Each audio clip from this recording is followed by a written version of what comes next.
statement. All I said was we are going to do a one-off session and it's basically going to be the Adventures of Jeb. But now, how old is Jeb in the campaign, Phil?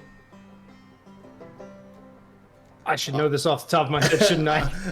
I put you on the spot. He's 80 years old, so he's a very senior rat folk, lots of life experience. And I said we're going to take it right back. We are going back in time. When we first met Jeb, it was for the one-shot Ashes to Ashes, which took place before the Crimson War, 50 years earlier than our campaign, when Jeb was 30. And we're going back even further than that, folks, if you can imagine such a thing. We're going right back to when Jeb was a youngster of 17, an adolescent, and we're going, folks, to the Holler.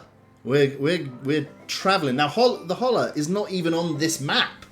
It does not sit within this map of Playdean. It is just north. So if you want a physical location, those hills just northeast of Alabaster, the Holler kind of sits within the Hollin Hills, as which is its official name, and is a little enclave that sort of in. Well, it's a hollow. Phil kind of educated me on where Holler would have come from, and so it's kind of a Malachi, very good. Alabaster, very good. Yeah, too many Mannies in here. Well, no, a good amount of Mannies. Not enough Mannies, I would say. We are manifold blessed. We are. They have manifested. So the Holler... Holy shit. The Holler sits in these hills just north of this map of Playdean. So that's what's been going on. And that's where we are going to be taking a trip to. And let me paint you a picture, Phil. And then we can see... No, actually, tell me something about, like, personality-wise, what do you think we should expect to see from Jeb? What have you been thinking about when I said you've got to bring this guy back in time, kind of 60-plus years from this guy that you're playing? What's different about Jeb at this age? That's right. Well, Jeb at this age, he's a lot more sprightly. That's to be sure. Yeah, a little quicker. And he's adventurous.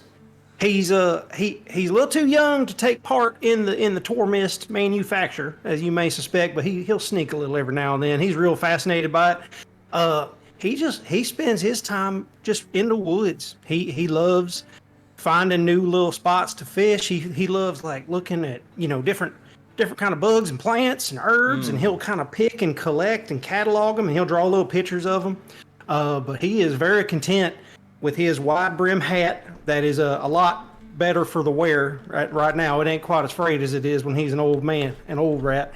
But as a little pup, man, he's in a big old set of overalls with a fishing string tied around his toe, just laying by the side of the river, just waiting for a bite. And he's real lighthearted, high spirited, maybe a little more impulsive, and a little less, a little more quick to spout off without getting a smack. but no, he's still just kind of fun loving, adventurous little guy. Yeah, so a bit more boisterous, quite curious guy. And that is really, I think, the personality that everybody knows of Jeb in the Holler. Let's go to the Holler, shall we? Guy. Let's open up a map of the Holler. Before I do, though, of course, this is the personality that everybody came to know and love Jeb for. This bright-eyed and curious guy who full of life and joy and adventure. Unfortunately, it is not a happy time in the Holler. It has been now 14 months since the Holler came under the control of a population of bugbears who travelled far from their home, west of the Holler, in the great forest of Bahat, which is north of Valarian. They seemed friendly at first. There was just a few of them seemingly just visiting on their travels. And the people of the Holler, being a very friendly and open community, kind of welcomed them with open arms. Once they got a taste of Tormist, though, everything kind of changed. They became a little bit obsessed with it. And it wasn't long before reinforcements arrived, a larger population of bugbears who arrived, and the change happened quite gradually, but over the course of like a year, the bugbears, who are obviously stronger and better equipped, have ended up becoming the kind of de facto stewards of the Holler. And sadly, these gentle, trusting rat folk of the Holler are now being exploited really for their labour in brewing Tormist and other libations. So it's a sad time. So while I'm certain that Jeb is still a adventurous, wide-eyed guy, unfortunately the opportunities these days are few and far between. Let me bring you into the Holler and show you what we're looking at here. So we've got a map for the Holler. The scratching post, I should say, over on the east is a series of kind of storehouses, and it's the location of the Holler's weapon stores is now heavily guarded. The rat folk have no weapons themselves to speak of. Having very few magic users, and those that do exist in town being not particularly well trained. The rat folk are unfortunately pretty ill-equipped to fight back, and there's no way for them to send aid, a request for aid out to the wider world. Nobody is able to leave, but about 3 months ago, Cooter Tinsley, the son of the brewer Eli of Eli's Bellywash, managed to escape, risking it all, with the aim of trying to flee to Alabaster to request help, kind of the nearest significant town. A raiding party of bugbears pursued and came back and reported that he had been killed. So it's dangerous. It's a dangerous time, and it's one of those situations, I think, where on the face of it, it wouldn't necessarily appear that things are so dreadful. You know, like within the Holler, there is more or less freedom of movement. You know, you're not really restricted in that sort of way. It's just that whereas before Tormist was made just as something that you all enjoyed within your own place, it's now the production has really ramped up as the bugbears seek to turn this into a massive business and seek to export it to other parts of Playdeen. And it's with that in mind, Jeb, that you are now have now become involved as an apprentice distiller, working under the guidance of, well, I'll give you his full name, of course, is Abernathy Gabriel Hudson. But some people call him Gabe. Most people just know him as Happy Pappy Hudson. And he runs Happy Pappy Hudson's Stills and Thrills, which over the last years, as I say, the operation has been ramped up significantly. So that's the kind of situation we find ourselves in. So a pretty bleak time in the Holler, a place that is, you know, really isolated and hidden from the outside world for the most part, and has now come under the occupation of these bugbears. You see that they've taken up set up a camp on this kind of plateau that overlooks the town. So they've got good vantage point there. They guard the Scratching Post storehouses. One of the big manor houses in the town has been turned into essentially a prison for anyone who steps too far out of line. And of course, the distillery and every other place of note in the town has guards posted to make sure there's no risk of dissent or uprising. So it's a pretty brutal place. So that's the situation we find ourselves in, at the risk of killing the mood significantly from your character introduction there Phil. That is where we find ourselves. No, it's a bleak time. After what happened to Cooter, a lot of people got awful quiet and kind of fell in line because they were scared of what could happen to them. And it's in a community that's so keen on protecting our own and taking care of ourselves. Sometimes, folks felt the need to kind of lay low and be quiet at the risk of getting whooped on or worse. And so yeah, things fell on hard times. Yeah. Thankfully, old Pap's always been real good to me, and I was happy to learn from him. And he went out of his way to make sure I was taken care of, along with my family, which meant an awful lot. And speaking of your family, of course, you've got a lot of brothers and sisters, but also working at Happy Pappy Hudson's alongside you is your father, Morgan. Hang on, Morgan Bocephus Holiday Demetrius Prim, but everybody calls me Buck. Except for this one, who calls me Pa. You're doing me so proud right now. I love it. It was gorgeous. So father and son, Buck and Jeb, work in the stills, along with a bunch of others. As I say, the production has ramped up considerably over the last year, and particularly the last few months. The morning begins the way that every morning begins, with a steam whistle that you hear, whoo, that signals the beginning of the working day. This was something that never used to happen. It was very much a commune sort of place where you would do your bit to make sure that everybody was fed, that everybody had enough to eat. And Tormist and the other libations that are cooked up in the Holler were just for your own enjoyment. You'd all go to the Happy Flea at the end of the day and sit and drink and sing songs. Jeb being a little young for the drinking, but as you said, he'd occasionally sneak a little bit, and his father Buck would be like, well, go on, son, I'd rather you did it in front of me than behind my back. I appreciate that, Paul. And you understand this is specifically for research. I'm sure, I bet it is. Is what he would say. It's another morning as usual as you file into into Pappy Hudson's Stills and Thrills alongside everybody else that's there to work.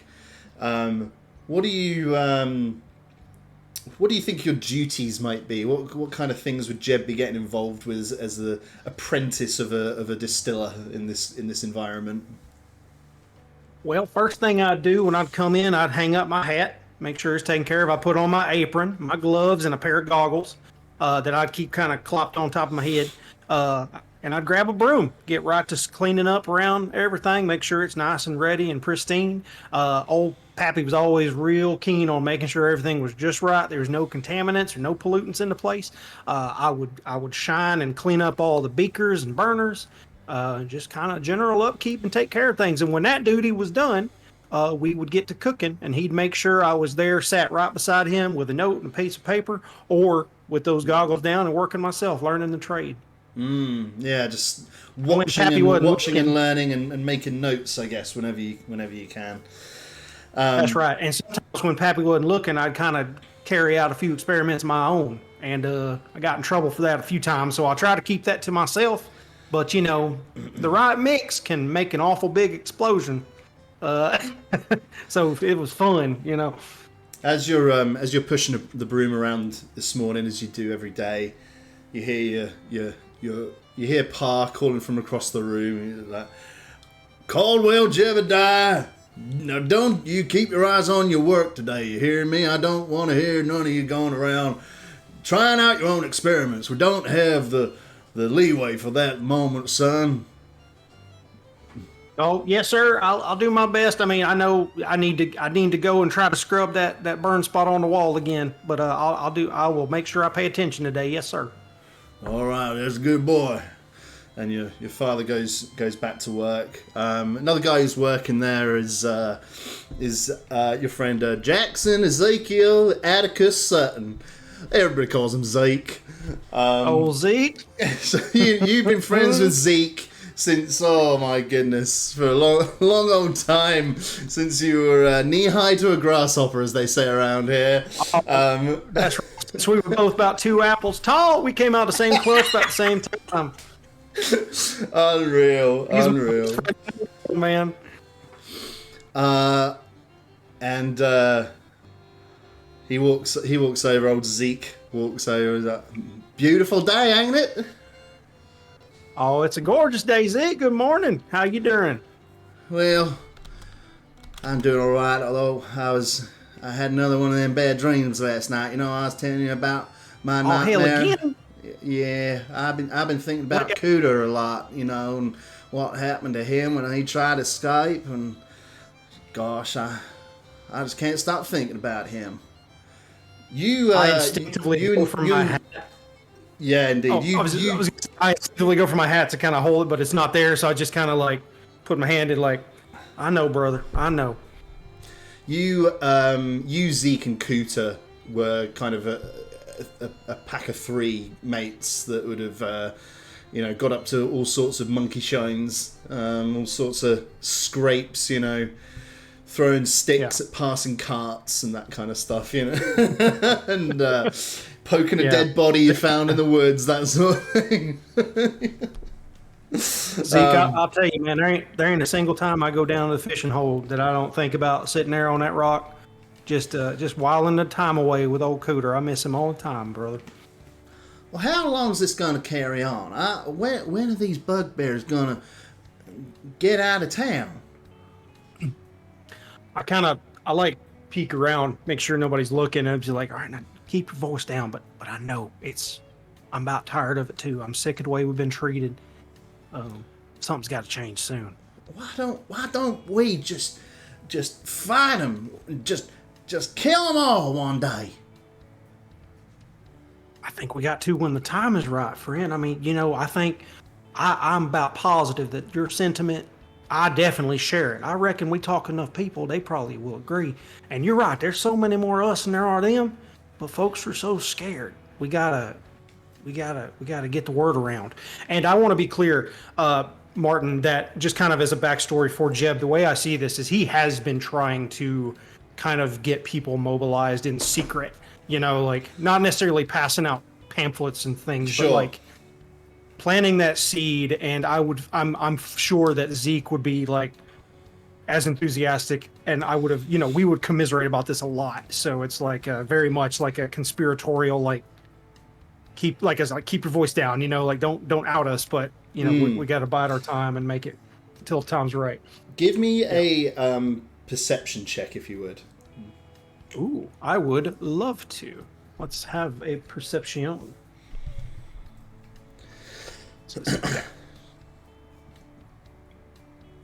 Great music, by the way. This is very good vibes. Oh, not great. Not good at all. Oh, terrible. Okay. You and Zeke huddled together, having this conversation sort of under your breath of like, we could maybe get some people. You completely fail to notice Pa stood right behind you, looming over you, and he goes, Caldwell Jebediah, Bilious Persephone Prin, and darn it, and Lil Zeke. He goes, now listen here, boys. And he crouches down and kind of puts an arm around each of your shoulders. He goes, I want you to get all of this nonsense out of your heads. You hear me? The bugbears are too many, too strong. This is life now. We just gotta make best of it. You understand me? I don't like it any more than you do, but this is the hand we've been dealt. Now, Now, Pappy, you can't mean that, though. You can't be happy living like this. You remember what it used to be like? It was so peaceful. We did this for fun. And if we sold to some nice folks coming up down the road, that was great. But we were so happy on our own. It doesn't have to be like this. Jeb, I don't want to hear another word about it. You understand me? Now get back to work, Yes, both of you. All right. I'm a getting. I just start like sweeping where I'm standing. As the morning goes on, duties. It's a day like any other, really. Hard work. You know that when the sun goes down, that steam whistle will sound. But that's a long, hard day of work. And the output is significant. It's 10 times what it was just over a year ago. The door opens and you see Zer, who is the bugbear captain. That is certainly a well-known face around town these days, and he seems to be the kind of leader of this group. And he stands quite imposingly in the doorway, and he's flanked. He's kind of got 3 other bugbears with him. The reaction whenever you would all see these guys, or the reaction of most, perhaps I should say, would be eyes down, eyes on your work. Don't stop working. You know, don't give yourself a reason to be noticed by these guys. What's Jeb doing? Jeb, whether he means to or not, and they may not even notice, but he bristles, like the hair around his neck kind of stands, in almost like a sort of a subconscious threatening way. And he'll kind of, without meaning to, also bare a tooth, but he kind of turns. Like that. He's like that dang old, but he keeps cleaning and doing what he's doing, like he's just staying busy. You hear as your hairs bristle, you hear your pa, you hear your dad. As you look over at him, he just makes eye contact with you, and then just like he looks very pointedly at the floor, like get on with it, Yeah. No insight check required for that one. You know exactly what that look means. Very clear. Yes. Zer and these other 3 bugbears step inside and just kind of start looking around the room, and there's perhaps 30 rat folk working in this place. It's a big, Lord knows what's going on. There are big tanks, of course, for distilling. There are barrels everywhere. There's kind of assembly lines of who knows what. There's stations where people are mixing drinks and stuff like that. He looks around the room, and his eyes fix on this scrawny young lad pushing a broom around, and you hear, "Boy, you boy," and he beckons you over with 2 fingers, just like motions to you to come to him. All right. Yeah, I'll approach him and kind of just, what can I do for you? It's he adopts this tone. Normally these guys talk when they first arrived, they spoke very respectfully, and that has, as with many things in this town, eroded over the last year, and these days they talk to you with something like contempt. But his tone this morning is a lot breezier. He goes, "Ah, good morning. It's George, isn't it?" Close enough. George. It is. It is in fact Caldwell. But Caldwell. What can I do for you? He turns to one of his other guys. Jeb. All my friends call me Jeb. This is to him. I'm Caldwell. You're Caldwell, yeah. He turns to That's one of right. his. He turns to one of his guys. He's like, "I thought you said his name was George. So, that's what I thought I heard. Anyway, he kind of grumbles. Oh, well, all right, Caldwell. Listen, it's a fine day and an important one. We have a visitor coming to the Holler this morning. A potential buyer, could be a serious distribution partner, and we just want to show them what a friendly, atmosphere it is here in the Holler, how positive everything is, and we thought we needed someone involved in the process and also someone, a younger member of our community to really help us get that message across, and we think, he kind of puts a hand on your shoulder, he's like, we think you would be absolutely perfect, and of course, and he makes eye contact and wants you to understand what he's saying here. He says, of course, if things go well, things can go very well for you as well. Do you understand, lad? I'll kind of glance at his arm on my shoulder and kind of sort of like suck my tooth. You know what I mean? Like, again, just sort of like. You hear your dad coughing again. You just from across the room. You just,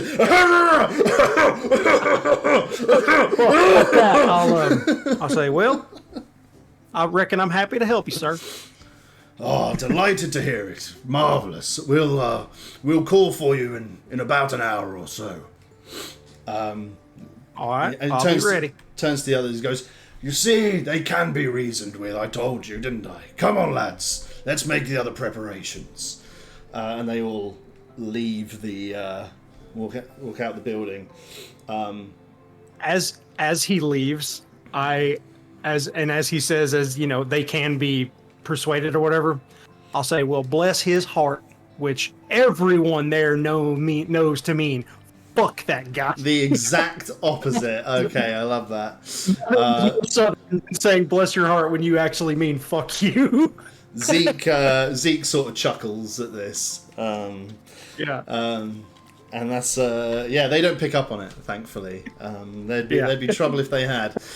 They leave. They were just so nice. They leave, and Zeke comes over.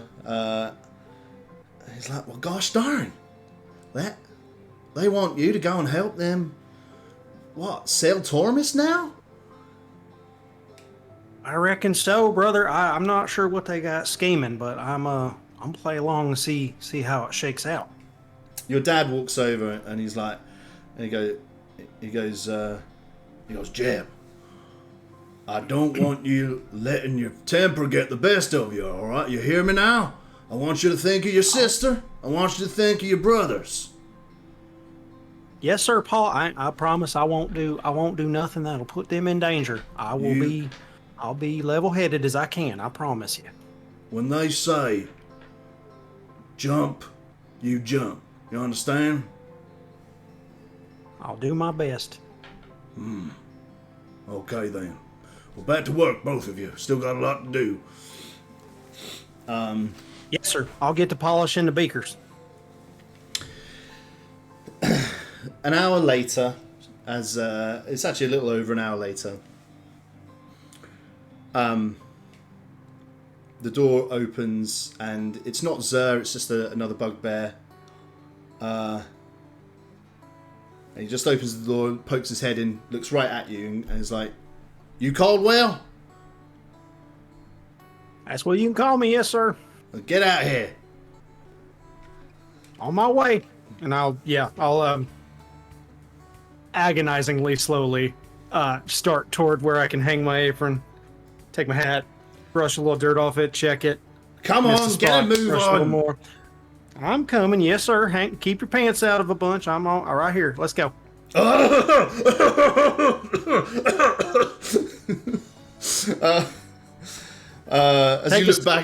you look back at Parr working at his workstation on the way out, he's just shaking his head at you like, "What are you doing?" Like, this bugbear leads. Lead the way, mister. Yeah, and I'll actually try to be a little more pep in my step, polite. This bugbear, you've seen this guy around. You don't know what his name is. It's it's immaterial, right? They're all the same. Leads you through the town towards the gates of the scratching post. This never used to be fenced off. It was always wide open. These storehouses. There was a communal approach to it. Nobody took more than they needed. It was made sure that everybody had enough to get by. Now they're fenced off with a kind of makeshift fence made of branches, which the members of the Holler had to build themselves from trees that were cut down from around the Holler. So it's and it's now gated and guards are posted. As you near the scratching post, you see Zer and a couple of other of the bugbear captains, a couple of the other guys who you know to carry themselves in a way that implies that they are quite sort of senior, talking to a figure who has their back to you currently. Give me another perception check, if you would. Sure. Yeah, absolutely. Martin, nothing would make me happier. Really? I could be a lot happier, in fact. Would it make you happier if you rolled better? It would. It would. Now that you mention it. You can't really discern anything about this person. You fail to notice from behind as you're on approach the bird-like feet of this figure. Okay. You don't even pick up on that. You're kind of looking. They're wearing a hood, so they can't. Jeb has no idea what's going on. Yeah, they're wearing like a hood, so and what have you. So they you can't really make out anything before them. You somehow fail to notice the two large wings that are protruding from their back. I guess you're in a bit of a haze, not really sure what's going on, probably feeling quite tense. As you come closer, however, this bugbear kind of guides you around the visitor, and at this point you can indeed see that this is an Aarakocra. Their beak, they have a sort of eagle-like face and white feathers, and are wearing kind of blue and gold outfit, and they carry with them a tall spear that they are kind of using as if it's a staff. You know, they're sort of using it to lean on. As you walk round the front of this person, you hear Zer talking to them. It says, and here he is, the lad now. Come on in, Caldwell. And he kind of brings you to him and kind of grabs you forcibly and like holds you around the shoulders and sort of puts you right in front of him, facing this Aarakocra.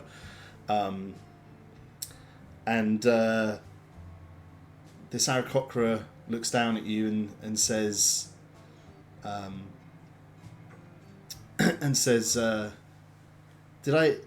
my music gone? What's going on? There it is. And says, did I hear that correctly? Is it Caldwell? What? Well, yes, ma'am. It's Caldwell, Jebediah Bilius Persephone Print. But you can call me Caldwell, and all my friends call me Jeb. Now, I'm going to be I'm trying to think if Jeb would have ever met an Aarakocra before. Never. Definitely not. Okay. So I'm intimidated, I think, by this figure. I think that as far as armed, and I imagine, I always think of if this is who I'm presuming it is, of her being quite tall and definitely imposing. And so I think Jeb would be a bit meek in this moment. Yeah. How tall is Jeb? Is it about 3 feet? Is that right? He's right at about 4 feet tall. Yeah, 4 feet. He's not a tall figure. Yeah. This Aarakocra is tall by Aarakocra standards. They're normally around 5 feet. This one stands about a little closer to 6, probably just over 5.5 feet tall. Yeah. So tall for an Aarakocra. Yeah. They And they the chuckle at bugbears this. are big too, obviously, but Jeb is very defiant with them. But this is a whole other thing, so to speak, for him.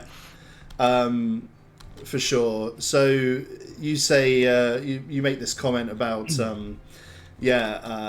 my friends call me Jeb, you can call me Caldwell. She chuckles at this and laughs and says, "Well, perhaps one day I shall be invited into that sphere." And she looks down and says, "My name is Phazine."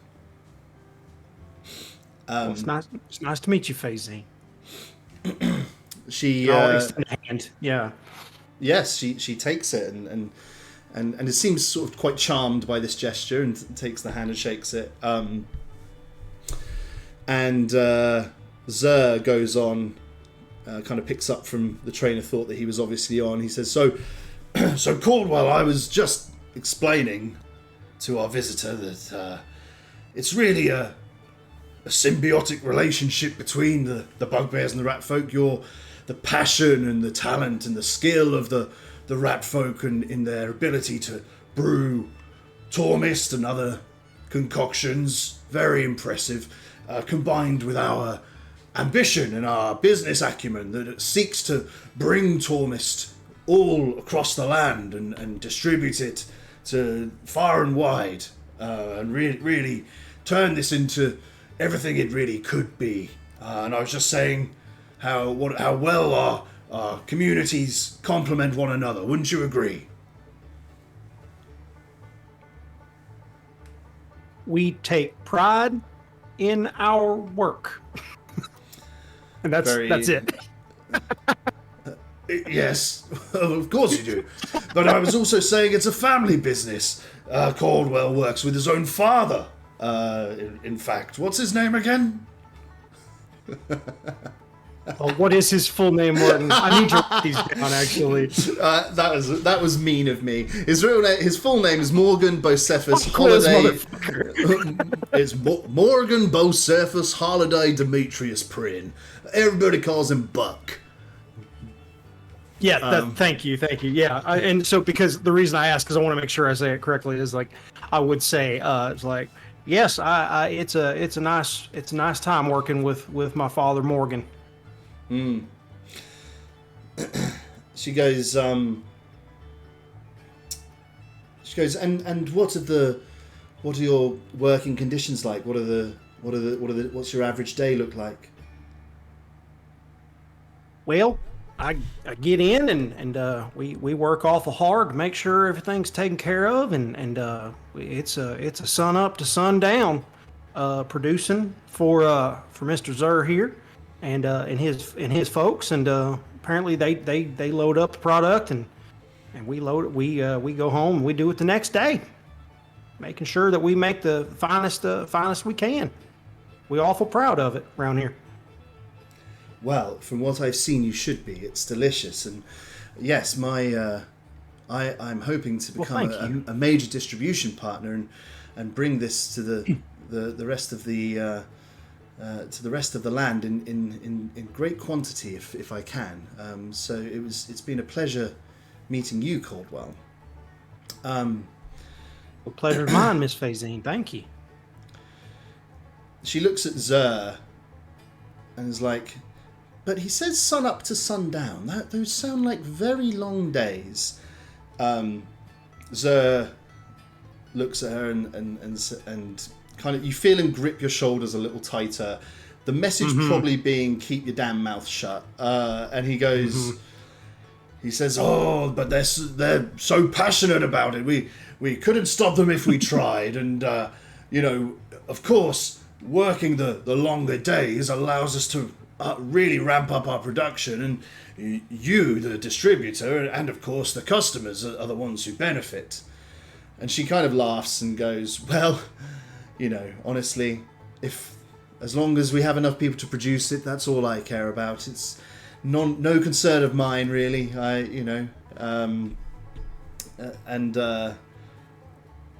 She goes, "Yes, just as long as you're able to meet quotas, that's the main thing I care about. You have nothing to fear there, ma'am. I assure you that whatever agreement we enter into will be met without fail. I have full confidence in the team.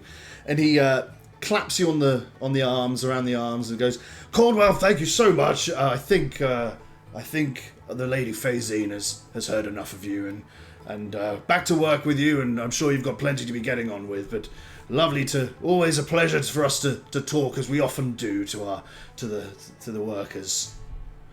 And he gives you a bit of a pat on the back and kind of a gentle shove that indicates it's time to return to work. Yeah, Jeb is doing his best to not show on his face like the utter contempt that he has for this entire exchange. Remembering, he hears in his mind, like, if there was a little pop-up cutout, it would be his dad going. But what he does instead is he extends another hand, and he says, he says, "Yep, you're right. I better get on back." And he says, "Miss Phasine, you enjoy your time here in the Holler. We're happy to have you." And he'll put his hat back on and kind of turn to head back. I would like you to give me a deception check, and this is you trying to deceive with your facial expression.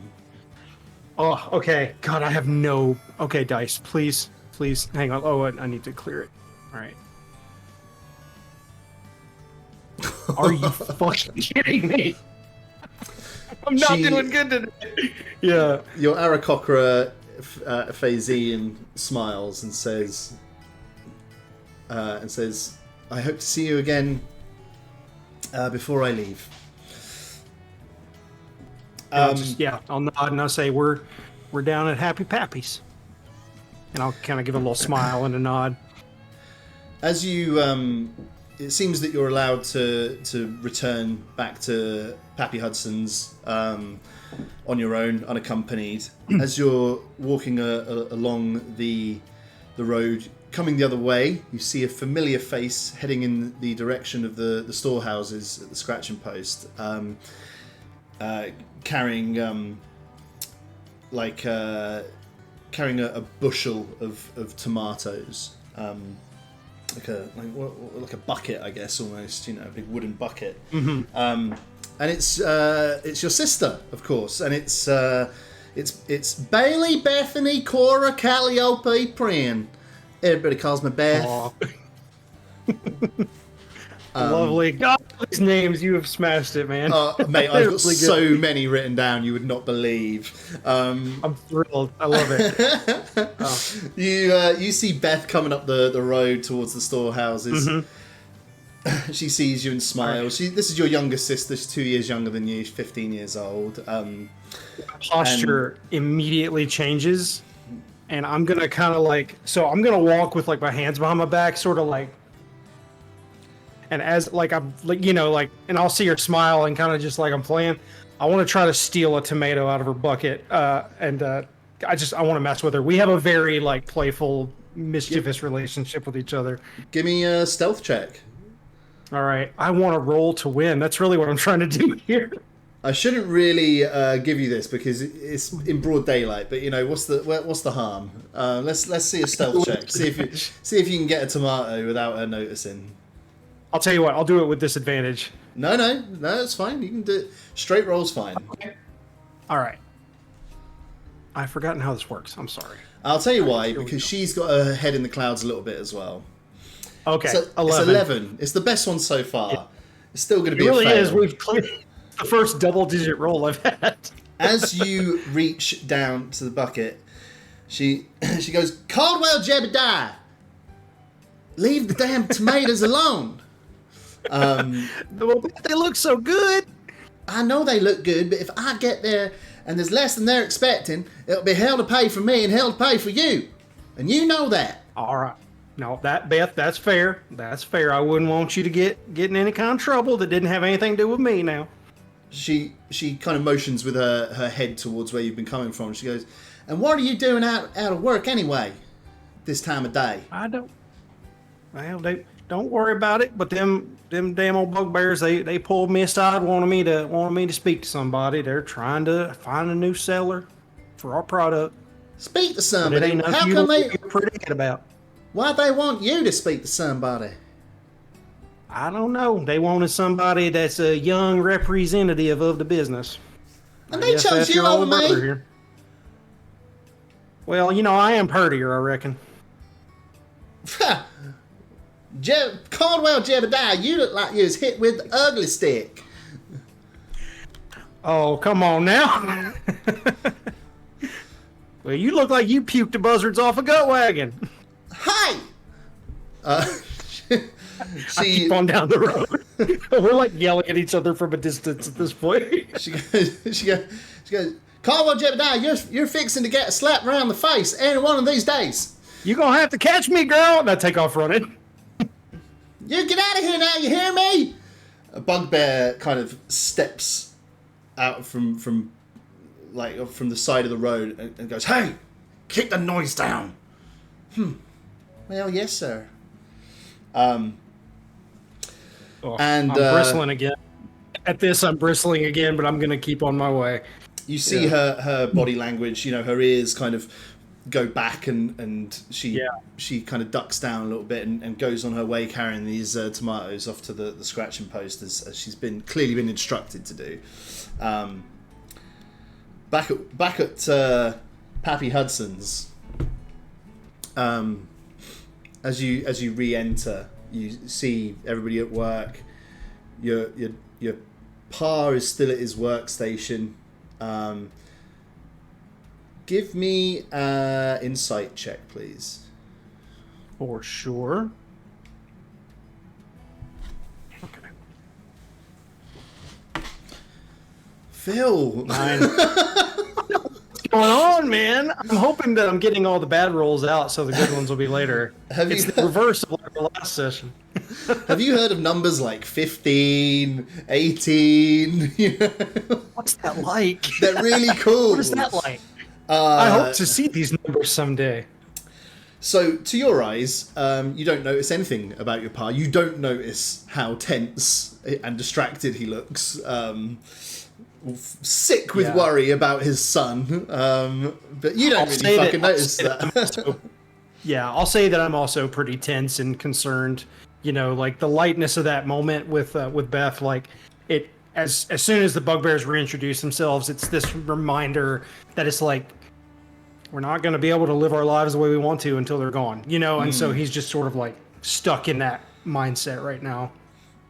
As the door opens, your pa looks around immediately. Anyone who's come in or out of that door for the last however long you've been away, let's say it was an hour, his head's been on a swivel to check in, hoping to see you come back through the door safe and sound. And as he sees you, you see him let out a huge sigh of relief. And he's like, oh. He gets up from his station and walks over and kind of takes you aside privately. He's like, how'd it go? Everything all right? Yes, sir. I was good, Pop. I was good, like you asked me to be. I answered her questions, and I used my manners. There was like a big bird person that we was talking to, and she was awful nice. But I think the bugbears they brought her in to. Sounds like she wants to start selling the product for them. Let me. Am I in the same dice room as you?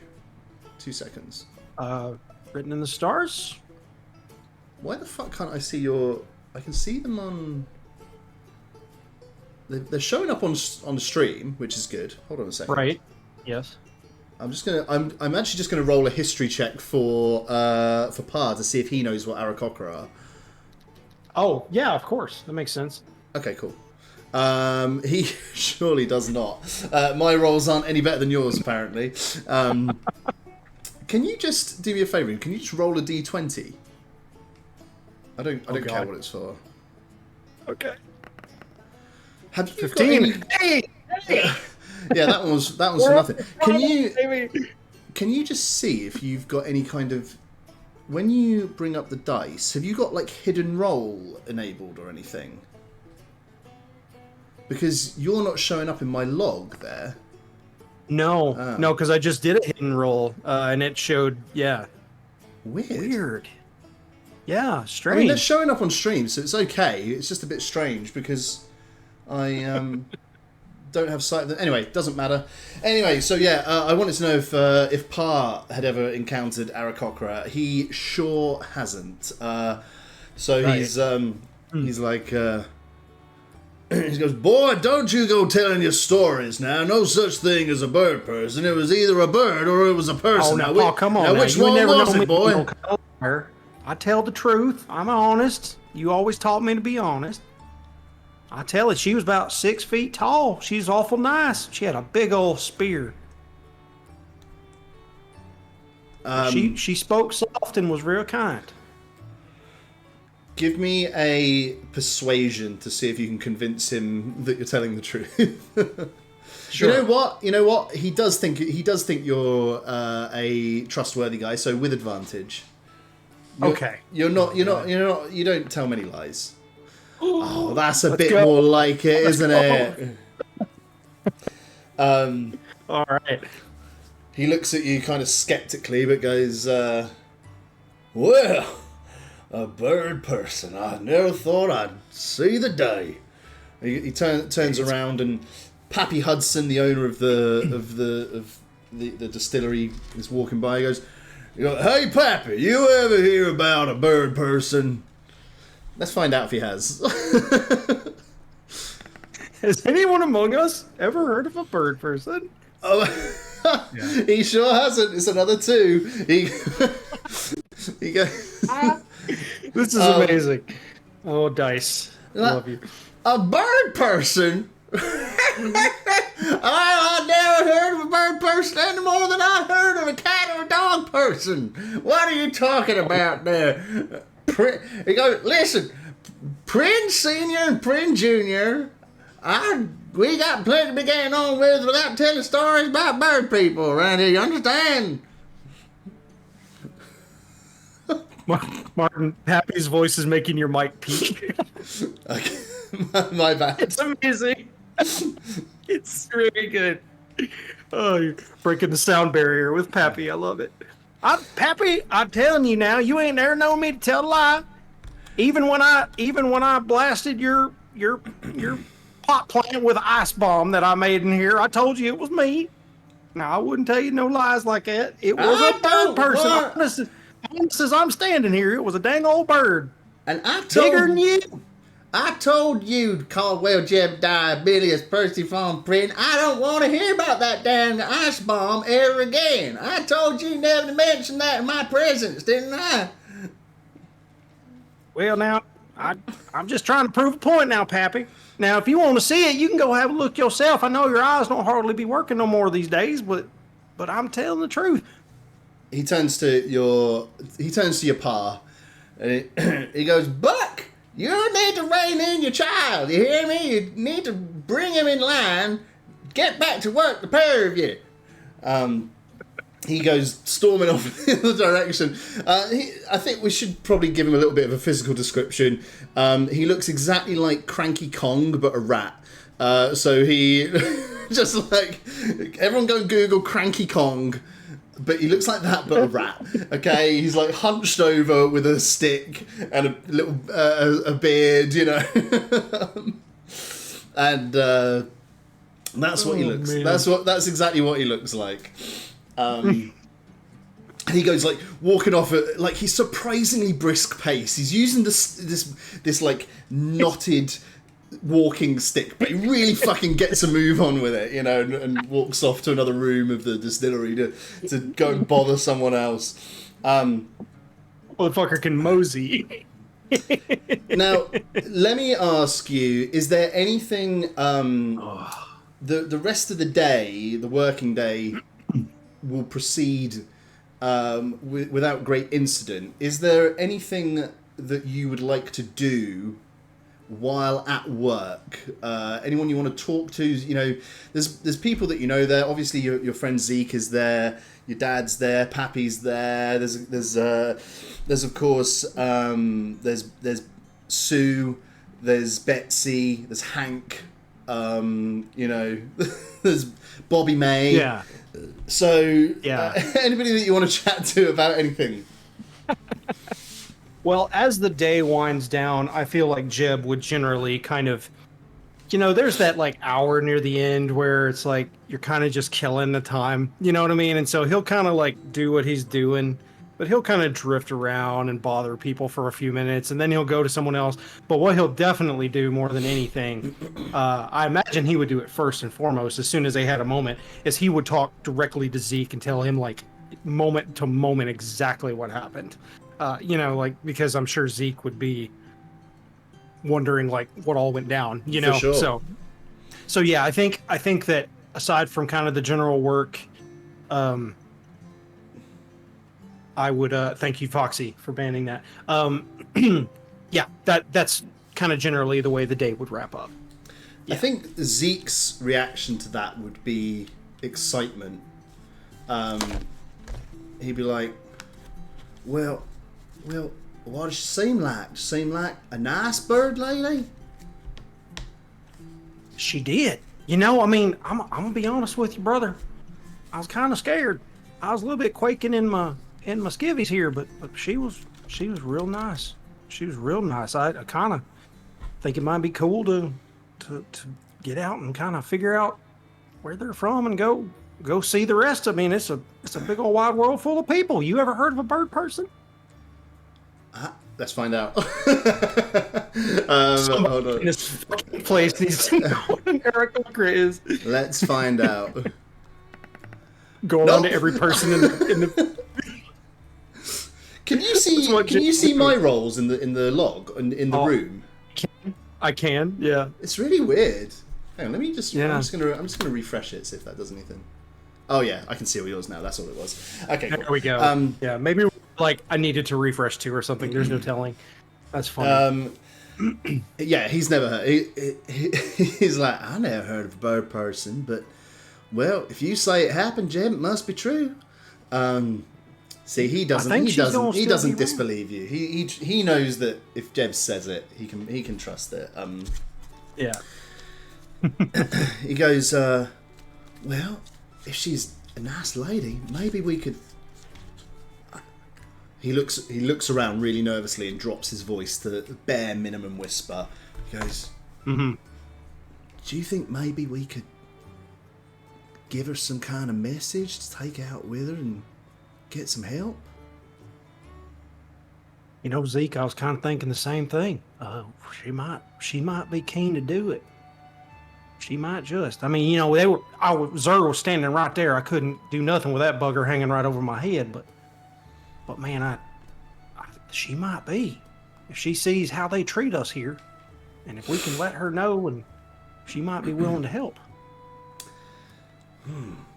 Well, as this conversation's going on, you hear the steam whistle goes once again. It's quitting time. And when it's quitting time, there's only one place to go, and that's the Happy Flea. Everybody who's been at work for the day, the vast majority of people, those that aren't too tired, are going to head. Now, the Happy Flea is a kind of an underground bar. You know, it's there's not much at surface level. It's just a set of steps that goes down into a little a hole in the ground. You know. Mm-hmm. The sign of the Happy Flea has unfortunately been ripped down by the bugbears. They felt that it promoted the wrong message, so it's unmarked. It doesn't have its trademark sign up anymore. But of course, it takes more than that to stop it being the Happy Flea, and you're never going to stop people calling it the Happy Flea. So that's it's still the same place. Now, maybe you'd be surprised, but I think this is one of those concessions that the bugbears have made, that they realised actually keeping you guys a bit drunk, and letting you continue to drink is a concession that they've made to sort of the illusion of generosity, rather than shut that down altogether. However, what is not available there is Tormist or any other hard liquors or anything fun. The only thing they serve there now is belly wash from Eli's, which is a kind of cheap, sour tasting beer. Eli himself is the father of Cooter Tinsley, who escaped and was pursued by the bugbears a couple of months ago. He's not really been seen very much since. He's despondent at the death of his son. The Happy Flea is run by Aramias Archibald Achilles Adkins, but everybody just calls him Archie. You're fucking killing it, dude. I'm telling you. I'm gonna cross these voices though. I can't keep 4 southern accents separate. They're mostly differentiated by pitch now. Suddenly I have so much sympathy for everybody trying to remember Jeb's full name because I'm like, who? Huh? I had made a note here to do a slightly different Wonderful. voice for Archie. So we'll see if I can do it. Okay. In a second. Hey, so may I sort of retcon something very quickly? yes. I'm sorry. I had a thought. So before Jeb leaves Pappy's and work, he is going to kind of go into a corner that he keeps his things, as like his broom, his goggles and all that, where he hangs his thing, and he's going to kind of push a few bottles aside there in the corner like a crate, and he's going to reach for like a flask hidden back there that has kind of this sort of like pinkish purpley liquid in it, and he's going to stash it and kind of do a back and forth look, and he's going to take that with him. And what is it? Or do you not want to tell me? I don't want to tell you just yet, but we'll get there. Okay. I'm not going to do anything to sabotage you, I promise. You can give me a stealth check. Oh, sure, yeah.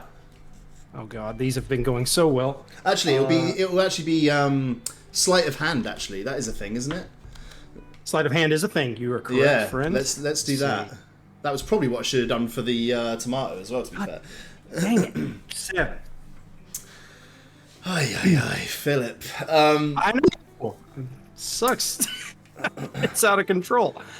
All right. Luckily, well, I'll tell you what. The only person who you don't get away with this without being spotted. Mm-hmm. However, luckily, fortunately for you, the only person who spots you is Zeke, who just kind of looks at you and doesn't say anything. He just like catches your eye and just like carries on. But he saw you. Yeah, I would tell him and kind of smile as I stash it because I'll kind of start because I thought nobody saw me do this. I'd be like, huh, and I'll be like, just a little something for Mr. Archie. Let's go. Excellent. Off to the Happy Flea with you then, and as usual, it's a pretty bustling evening there. Things are picking up. People are coming in from their respective work. So. You've got people like your sister who's out in the fields. She's not there. She would have gone home. She's too young to be at the Happy Flea, unfortunately. It's a 16 minimum age to enter the premises, so she would have gone home. But certainly you're there, Zeke's there, your pa is there, and a bunch of other people that you recognise, and behind the bar is Archie, and because there's only one thing available to drink there, you never have to go to the bar and ask for something. He just pours them out as you walk through the door, puts them on the as you come down the stairs. He'll just pour belly wash out into these kind of clay cups, and we'll just put them on as you approach the bar. He'll put them there. So you and Zeke go in together. and there's a cup of belly wash there waiting for each of you. And he just goes, well, good evening, Mr. Prynne and Mr. Sutton. I hope you're having a good day. Well, it's about to get a lot better there, Archie. How are you, sir? Pleasure to see you tonight. I'm fine. Strange day actually, because well, see for yourself. And he points across the room, and you see at one of the tables is Faizine, the Aarakocra, sitting at a table on their own. There are within the Happy Flea 2 bugbear guards, however, but they're not especially close to her. But she's sitting at a table on her own, and appears to be writing to herself. She's got some parchment and is making some notes. And he goes, okay. Archie just goes, have you ever seen such a thing? Well, matter of fact, I have. A little earlier today, and I'll look at Zeke and I'll be like, I told you I was telling the truth. I knew you was telling the truth. I never said you weren't telling the truth. No one else did. Gadgummit. Yeah. Well, I'll have to go over there and talk to her here in a minute. But Mr. Archie, come here. And I'm going to kind of gesture to him to get close to me, like understandably out of the view of the bugbears, right? Sure. And I'll say, you always been awful good to me and Zeke, and I've been working on something for you. And I'm going to pull out this bottle, and I'm going to kind of pull over the cup of belly wash that he brought me. And I'm going to say, I want you to try something now. And I'm going to something I've been working on, and I'm just going to tip just a drop into it, and it'll kind of swirl. Mm-hmm. And it is something to make this actually like palatable and flavorful and good. And enough that just a drop will give it this kind of like sort of a sour undernote, but it's this very like floral, like really fresh. It makes it completely change the flavor profile of it, because it's just getting tired of this swill and just, you know what I mean. And I'll say, I'll push it over to him, be like, now trust me, now give it a try. I've been working on this. Do you have prestidigitation as a cantrip? Do I? I don't think I do. This would be just a general I'm not sure alchemy. If you have, yeah, I'm not sure you would. I was kind of thinking that would be like a cool manifestation of that, but no worries. I intend this to be more of like kind of a general alchemical thing that Jeb pursues, when he's able to be tinkering in the brewery. You push this towards Archie, and he puts his hands up. He goes, Master Jeb, I don't want no trouble around here. No, it's all right. It's all right. It can be, maybe whenever the bugbears aren't here. I know them buggers always around, but it'd be just a little something. You can tell them it's new product. I don't know, but just hang on to this and use it at your discretion. But it's something I think would be mighty nice for everybody here. Give me a persuasion check. Drink a belly wash. Sure thing. All right. Come on, Dice. You son of a bitch! Oh my god, this is a hideous run of rolls. I know. My god. It says here a nat 1. Oh, fucking hell. Oh, dearie me. Archie looks down at this and goes and goes, Did you tell him what it was? Sorry, I know you were explaining it to me, but what did you describe it as to him? As I dripped it in, I would just tell him it makes basically what I was saying out loud as I was doing it is what I'd say, that it just changes it, makes it better or whatever, and it's just a for us. But yeah, like no, like because I'm trying to do it secretly, but if he's on the one, I understand that he's like, no, like his reaction was, yeah. He pushes it back across the bar to you and goes, Master Jan, we can't. I'll get in trouble if they find out I'm just giving out anything other than belly wash. And I could never tell Eli that we were changing the taste anyway, because he's been through so much with his son and all. You better hang on to this yourself. I understand, and I'll put it back and I'll say I'm sorry to bring some trepidation on you. All right. There's 3 more people coming down the stairs, and he's like, I got things to do. He goes and starts pouring out 3 more belly wash for the new people coming in. Yeah. The chance to offload that onto Archie is missed, unfortunately. Zeke and Zeke hasn't taken his eyes off Faizine since he's come in. He barely paid attention to that exchange between you and Archie. I think, in all fairness, most people, there's just varying levels of politeness in the bar in terms of how much people are staring. Some of them are trying to be a bit coy about it and trying not to just outright stare.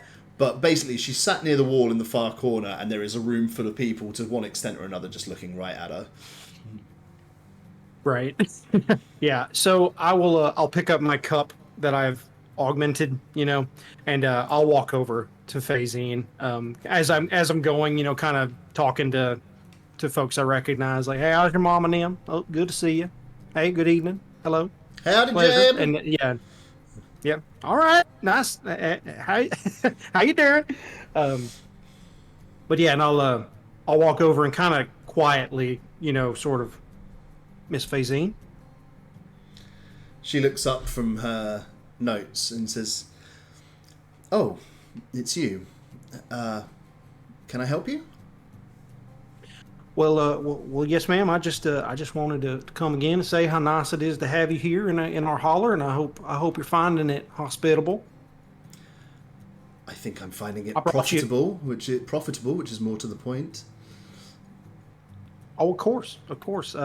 Yeah, I hope it's well, I hope it works out for you. And I'm gonna say I brought you something, and I'm gonna just sit the drink down for her as a gift. She takes one look at it and is like, I have already tried the local fare, and I'm afraid it wasn't much to my taste. I understand. This is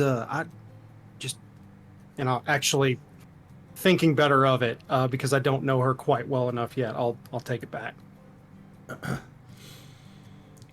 She holds your gaze for a moment and is like, would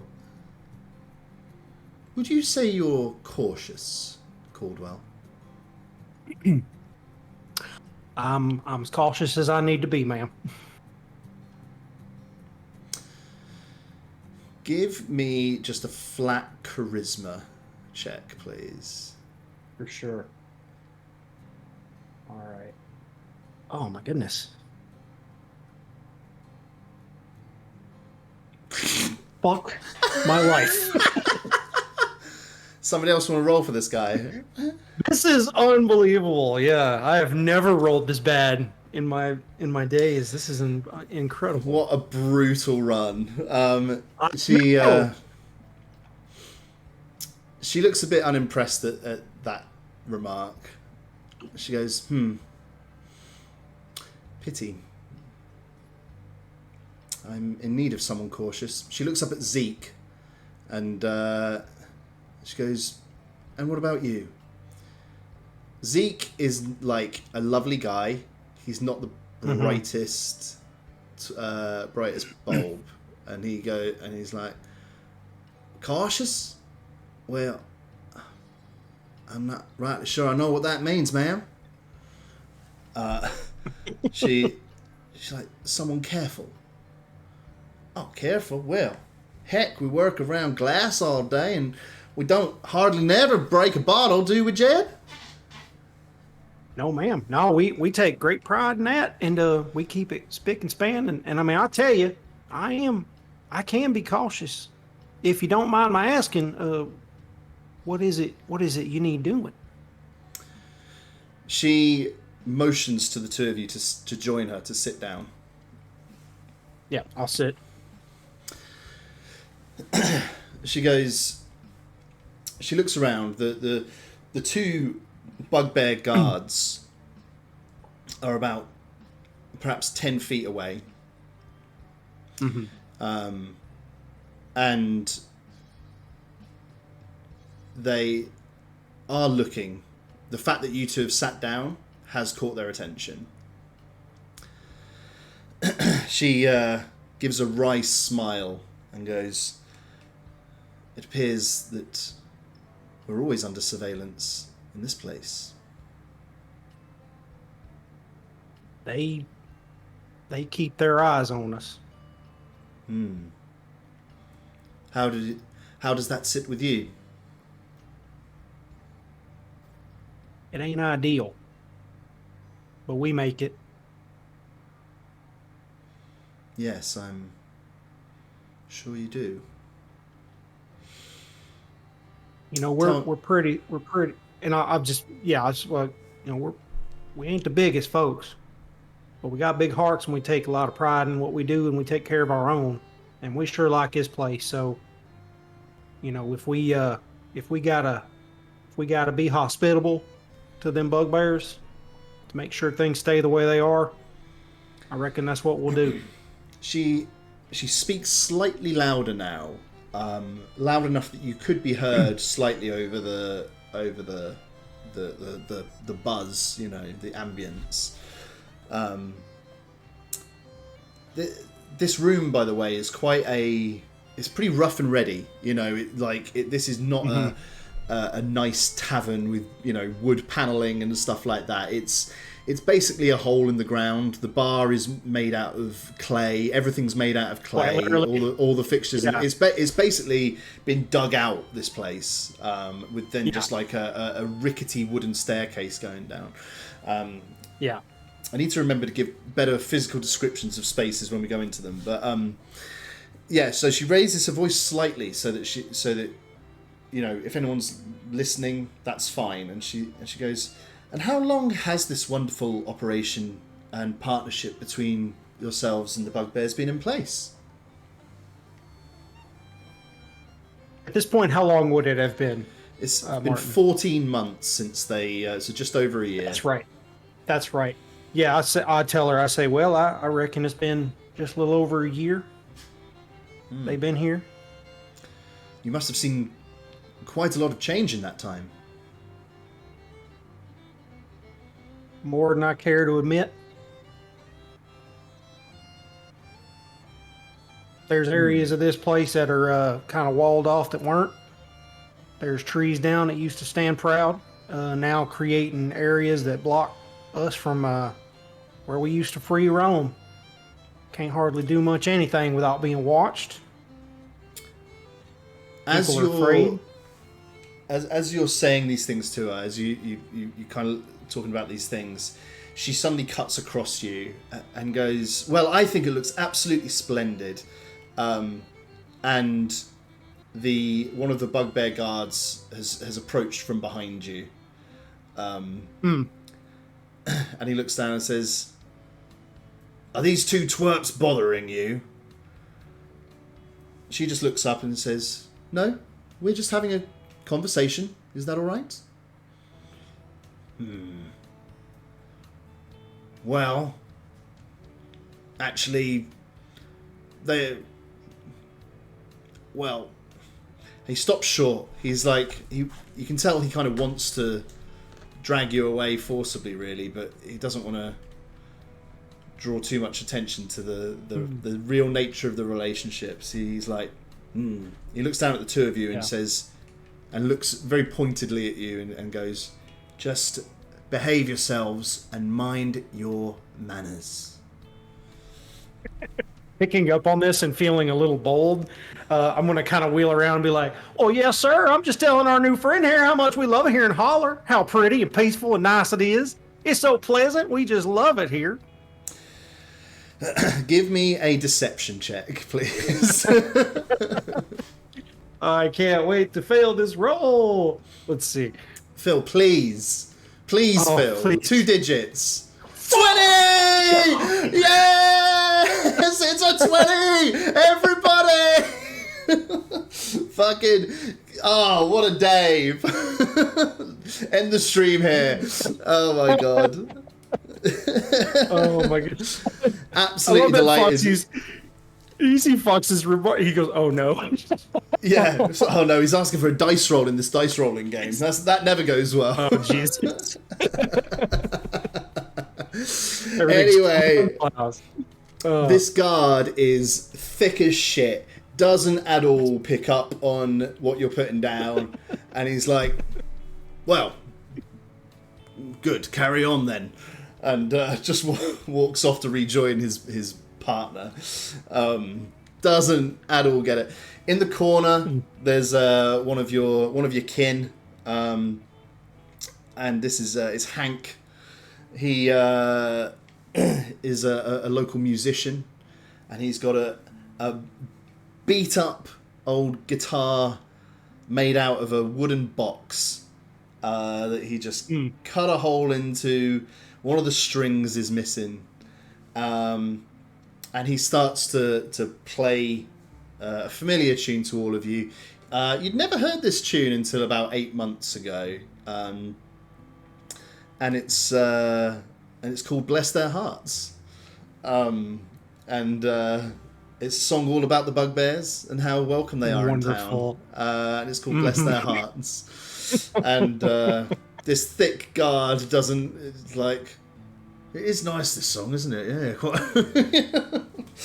And it's one of those, songs that he sings the verse, and then it's like a big refrain in the chorus that everyone chimes in on. Da, da, da, bless their hearts, and then he'll do another verse, and then it's sort of like a call and response sort of thing, Yeah.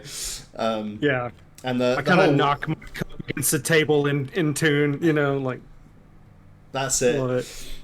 Yeah. Phasine is listening along and sort of tapping her foot away and sort of just like starts to smile. And at that moment, you give me a perception check. All right. Come on, Phil. We've broken the streak now. No. Okay. No. One moment of greatness. Never. In that case, never mind. Nothing happens of note, and the whole bar is just clapping along to this song. Could I turn and just say, now, Miss Phasine, I don't mean to be too forward. I mean, I know we're just getting acquainted now, but what brought you to this agreement with the bugbears?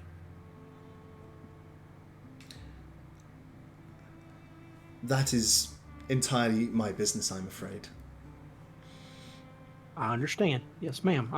Pardon me if I intruded. She smiles a kind smile, but says, "I have had a lengthy travel, and I must retire. Well, good night." She stands, and the whole bar kind of looks around at her again, perhaps expecting her to say something.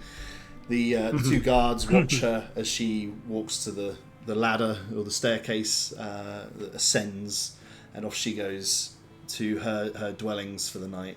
It sounds like one of the larger houses has been kind of made ready for her as a makeshift holiday home, if you like. And she heads off into the night. As she is going, as she's going past you, you just hear her whisper the word pocket. And then she disappears. I'll kind of pat around. But as you start patting around, she looks back and mouths the words, not here. Oh, and I'll kind of, I'll like just with like a little wink, just like go back to drinking my drink. Holiday home, very good. Yes, she disappears out of the thing.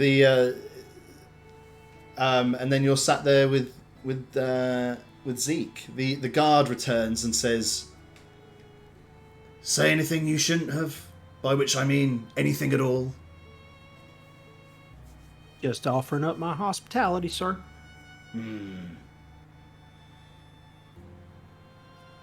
All right then. Drink my drink. He heads off. He goes back to his post. Anything you want to talk to Zeke about, or Archie, or anybody else? I think I would just.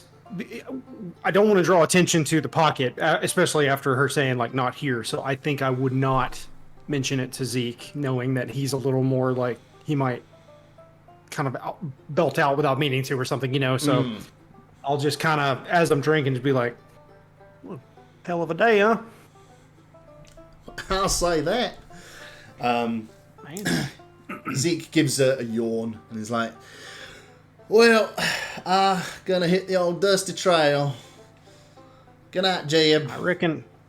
Yeah, and I'll kind of down the rest of the drink and set the cup aside and say, you know, I guess the daylight's gonna be coming up on us here pretty quick. I guess I need to head on too. Yeah, so it's maybe like midnight or so now.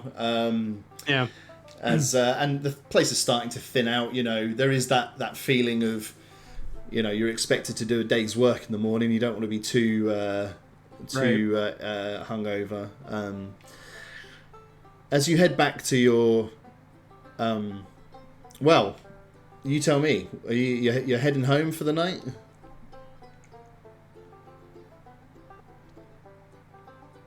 I suppose I would. I think that as quickly as I'm able to, as soon as I'm away from Zeke, I would scurry home, and then maybe by like lamplight, actually look at what I was given. So as you reach into your pocket, you feel a piece of parchment. And at a guess, this is what Phazine was writing. And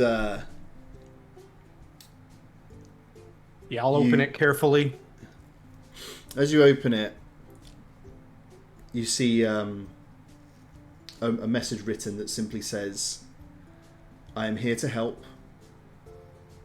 Meet me at Pappy Hudson's now," with underlined big letters, "now" underlined. Yeah. All right. Well, I'll kind of excitedly sort of like clutch the thing and like kind of look around like, oh, and then, you know, cram it back in my pocket and like as quietly and gingerly as I can without disturbing any of my family, I will light out to Pappy Hudson's. As you're walking that way, so you would be living in the houses on the north side of the map here. As you're walking that way, you see Zer coming up the road the other way. You carrying on, or do you want to double back, or what's your thinking? I think I would cut through a side street or a yard to avoid him, to kind of, you know, give him a wide berth and find another way. Give me a stealth check, please. Oh, fuck. Okay. I love how dice rolls have become like this fucking Pavlovian response of fear, you know. I was so excited at first, and now it's like they hate me. Oh, 20! Yes! It's a 21. I've always loved you. I've always loved you, Dice. You dart behind one of the buildings along the road, and maybe kind of duck down as you and you look out into the road and see Zer walk past, completely oblivious to your presence. Yeah. And presumably, when the coast is clear, you'll resume this journey. Yes. Yeah. Great. When you reach Pappy Hudson's, obviously the place is, it's all the gate is closed and locked up for the night, so you're not able to access it.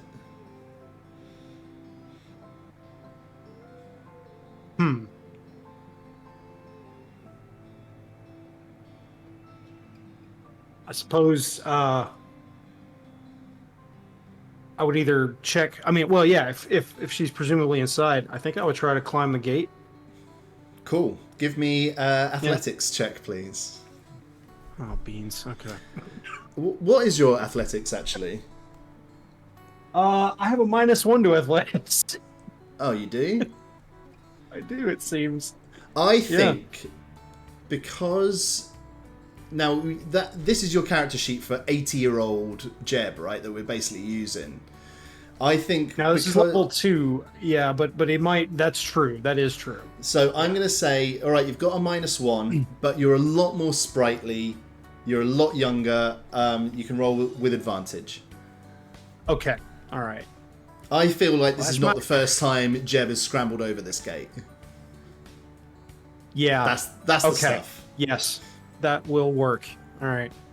You see that, Phil? You've put the tension into the audience as well. No. Oh, fuck, he's got a roll. 19 or 18, sorry. You, no problem. You're able to scramble over the gate and leap down and land inside the fenced area of Pappy Hudson's. Under the moonlight, you survey the scene. It's obviously a few buildings, kind of an administrative building, and then the actual brew houses or whatever you would call them, with stills set up all over the place. And in the give me a perception check. Actually, fuck it. Sure. Let's keep these dice coming. All right. Nice! Now he's cooking, folks! On a 16... Jeb has found his groove. You spot Phasine kind of looking at you from behind one of the stills and beckoning you over. Yeah. I'll kind of check both ways and then just like a quick kind of scamper over. And say, as you approach, you see her kind of patting her hands down as if to say, like, shh, shh, shh. You know, just keep it down. She goes, well, Caldwell, I fear that we may have got off on the wrong foot. I thought perhaps we could start over. She extends a hand and says, my name is Achak Daygale. And I think there's a good point for us to take a little break. May I do one thing to kind of to close the scene as well? Certainly. Really quickly. I'm gonna extend a hand too, and say, "Man, my friends call me Jeb." You can too. All right, awesome. Yes. Let's take a 5-minute break, folks. So go and have a stretch, have a walk, get a drink, do whatever you need to do. I need a wee. Do you need to know that? Not really, but, you know, it's true. I too pissing. I feel, you know, Phil's been waiting for that reveal the whole fucking time. Just in case anyone is not aware in the audience, I should perhaps say Achak Daygale, for those who haven't followed our one-shots, was the name of the cleric that Jeb attended the funeral of in one of our one-shots when we first met Jeb. So that is 13 years from now. So Achak Daygale is a name that it means a lot to Phil, but at this moment means very little to Jeb. So, Phil, we're in the Holler, and We are. welcome back to the game, where Jeb, having met with Phazine, quote unquote, under cover of darkness, has now reintroduced herself with the name that means absolutely nothing to you, Achak Daygale. That's right. So, and in turn, Jeb has reintroduced himself, sensing this potential friendship, has reintroduced himself as Jeb, rather than as Caldwell. So, under the moonlight, with the moonlight glistening off the sides of the stills, you can hear a couple of them gurgling away as they... What do stills do? I don't know. Maybe making some kind of noise. I probably should have looked that up if I was going to set a scene here, but it's okay. We'll manage. Guys, just imagine the sound that stills make. You all know. Yeah, that classic sound that we all know, and we're not going to question it. The phrase "silent as a still." That's the that's right. that's the one, isn't it? Let's put a bit of music Still on. the one. Let's try this one. Hello? Pull up your sounds to stand between stills playlist. Hello? Is it doing music? Are you doing a music? I don't hear any just yet. It's not, is it? Are we betwixt tunes? Oh, there we go. Hang on.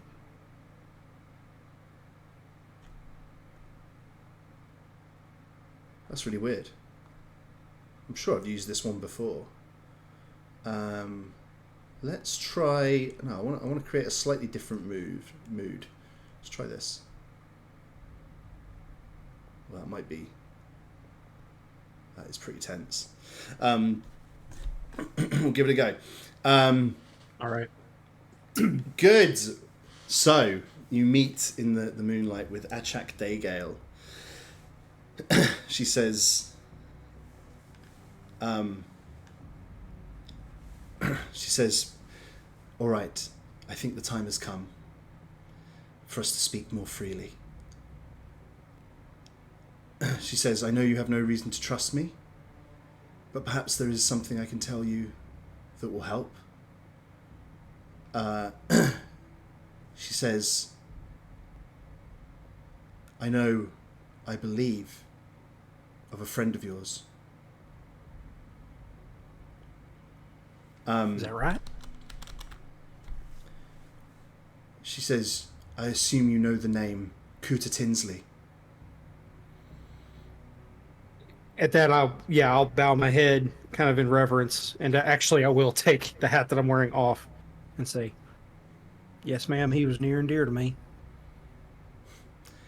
She smiles and puts a warm hand on your shoulder, and with her other hand kind of lifts your chin to look at her. And she's like, she goes, Jeb, he lives, he's alive. That was my reaction, but also Jeb's reaction. I said, are you speaking the truth? I am. She says, he escaped and fled. I know that everyone was told he was killed, and I can only assume that lie was told to instill fear and to save face. I believe that they have been extremely panicked by his escape ever since it happened. He made his way towards Alabaster, where I met him purely by chance on the road. He was in dire shape. He told me of everything that has befallen this place. but he lives. He is now recovering in Alabaster. Cooter, you son of a gun. Zeke is going to lose his mind, and his dad. And I like look up and I like kind of grab her a little bit, like more familiar than I should be with her, and be like, "Oh, Miss Haycheck, this is wonderful news." She looks kind of sternly again and goes, "It is good news, and I hope that we can break that news to his father and let him know, as well as everybody else.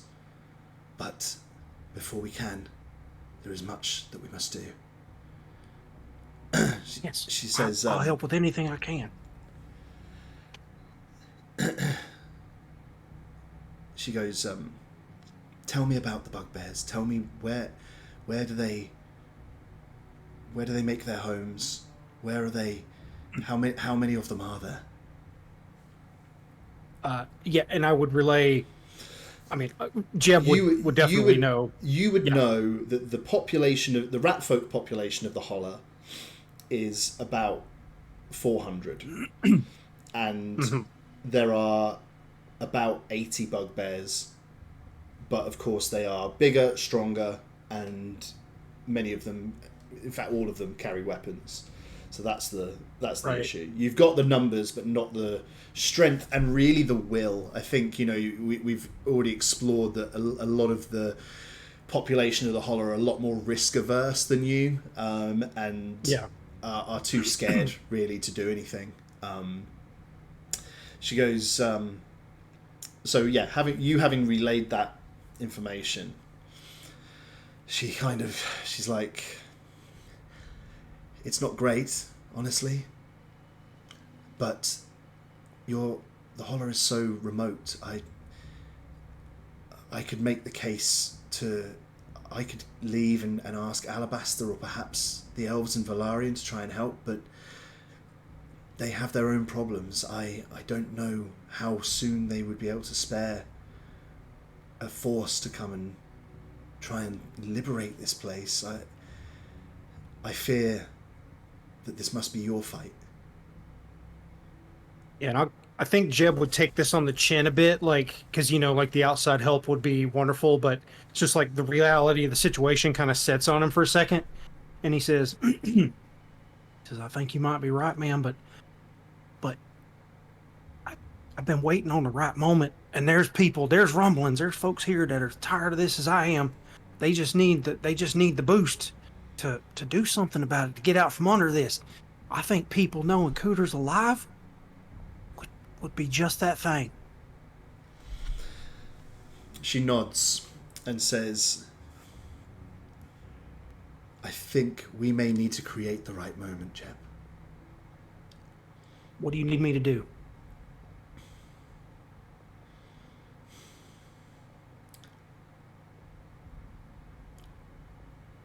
Well, if we just rush in without any thought, we will be defeated. They will pick us off a few at a time. I'm not a god. I can fight, and I will fight. But I alone am not going to be enough to change, to tip the scales in your favour. We're going to need a plan. You know this place better than I do. I could see from the first moment I met you that you were a bright boy who loves his people. I need you to help us. It's your knowledge of this place that will win the day. You know it better than they do. Even after a year, I'm sure that there are many things about the Holler that you know that escape them.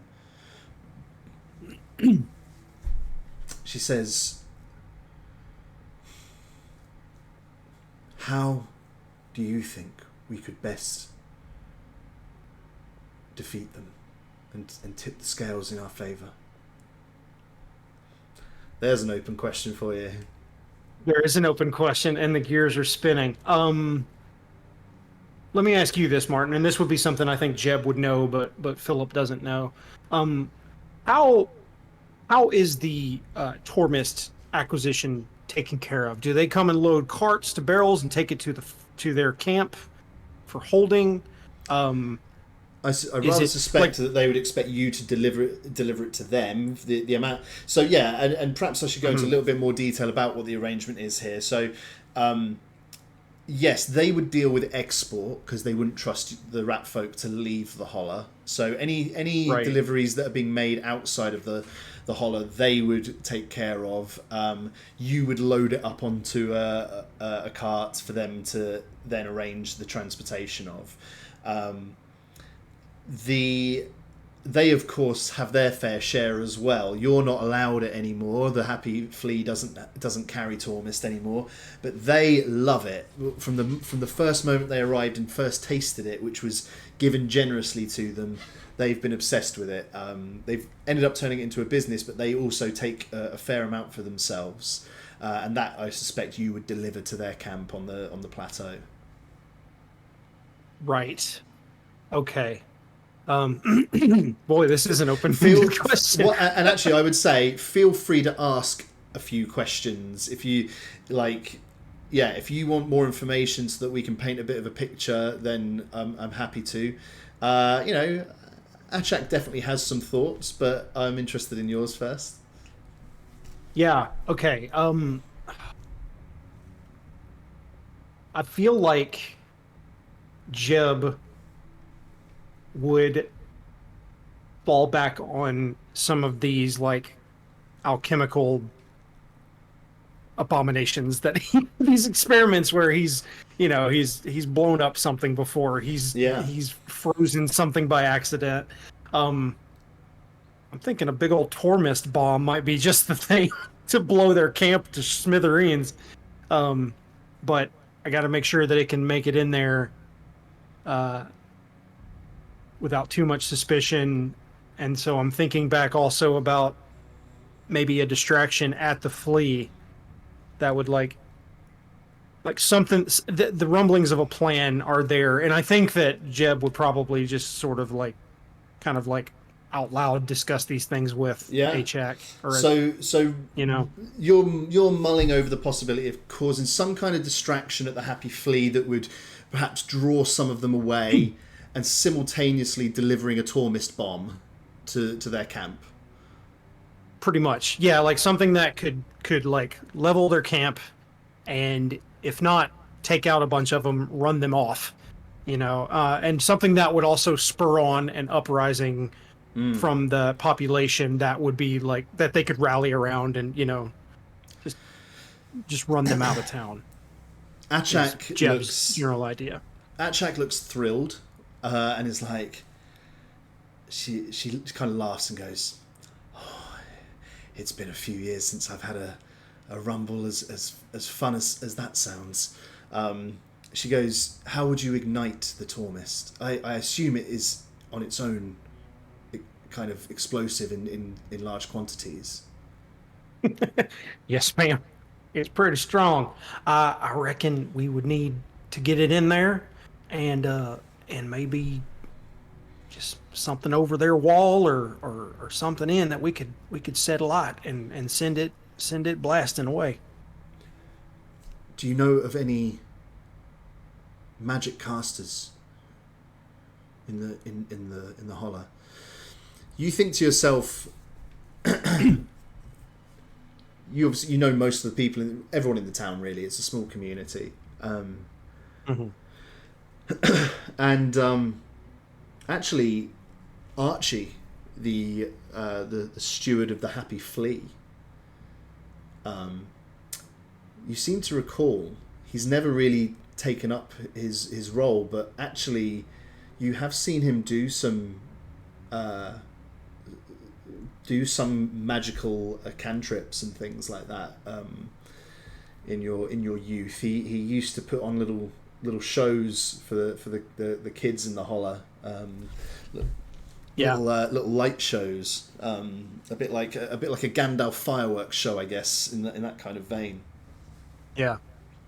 Now, and I'm sorry, remind me, Archie is Cooter's father, right? No, that's Or is that Eli. Eli? Eli Eli. is Okay. the Okay. brewer of Belly Wash, but it's sold at the That's or right. Thank you. it's passed out at the Happy Flea, where Archie is the steward. Gotcha. Okay. Okay. Yeah, I'll say that. Yeah, I'll say, well, the bartender there at the flea, he don't do it much, and he may not be super keen at first to help us, but I think I could talk him into it. She says, "I noted that none of you carry weapons. Are there weapons here?" Well, uh, they're all locked up now, but presumably they're still there. Hmm.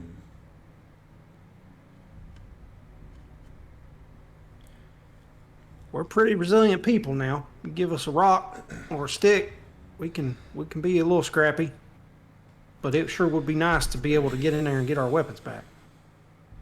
It would, and I may have an idea for that myself.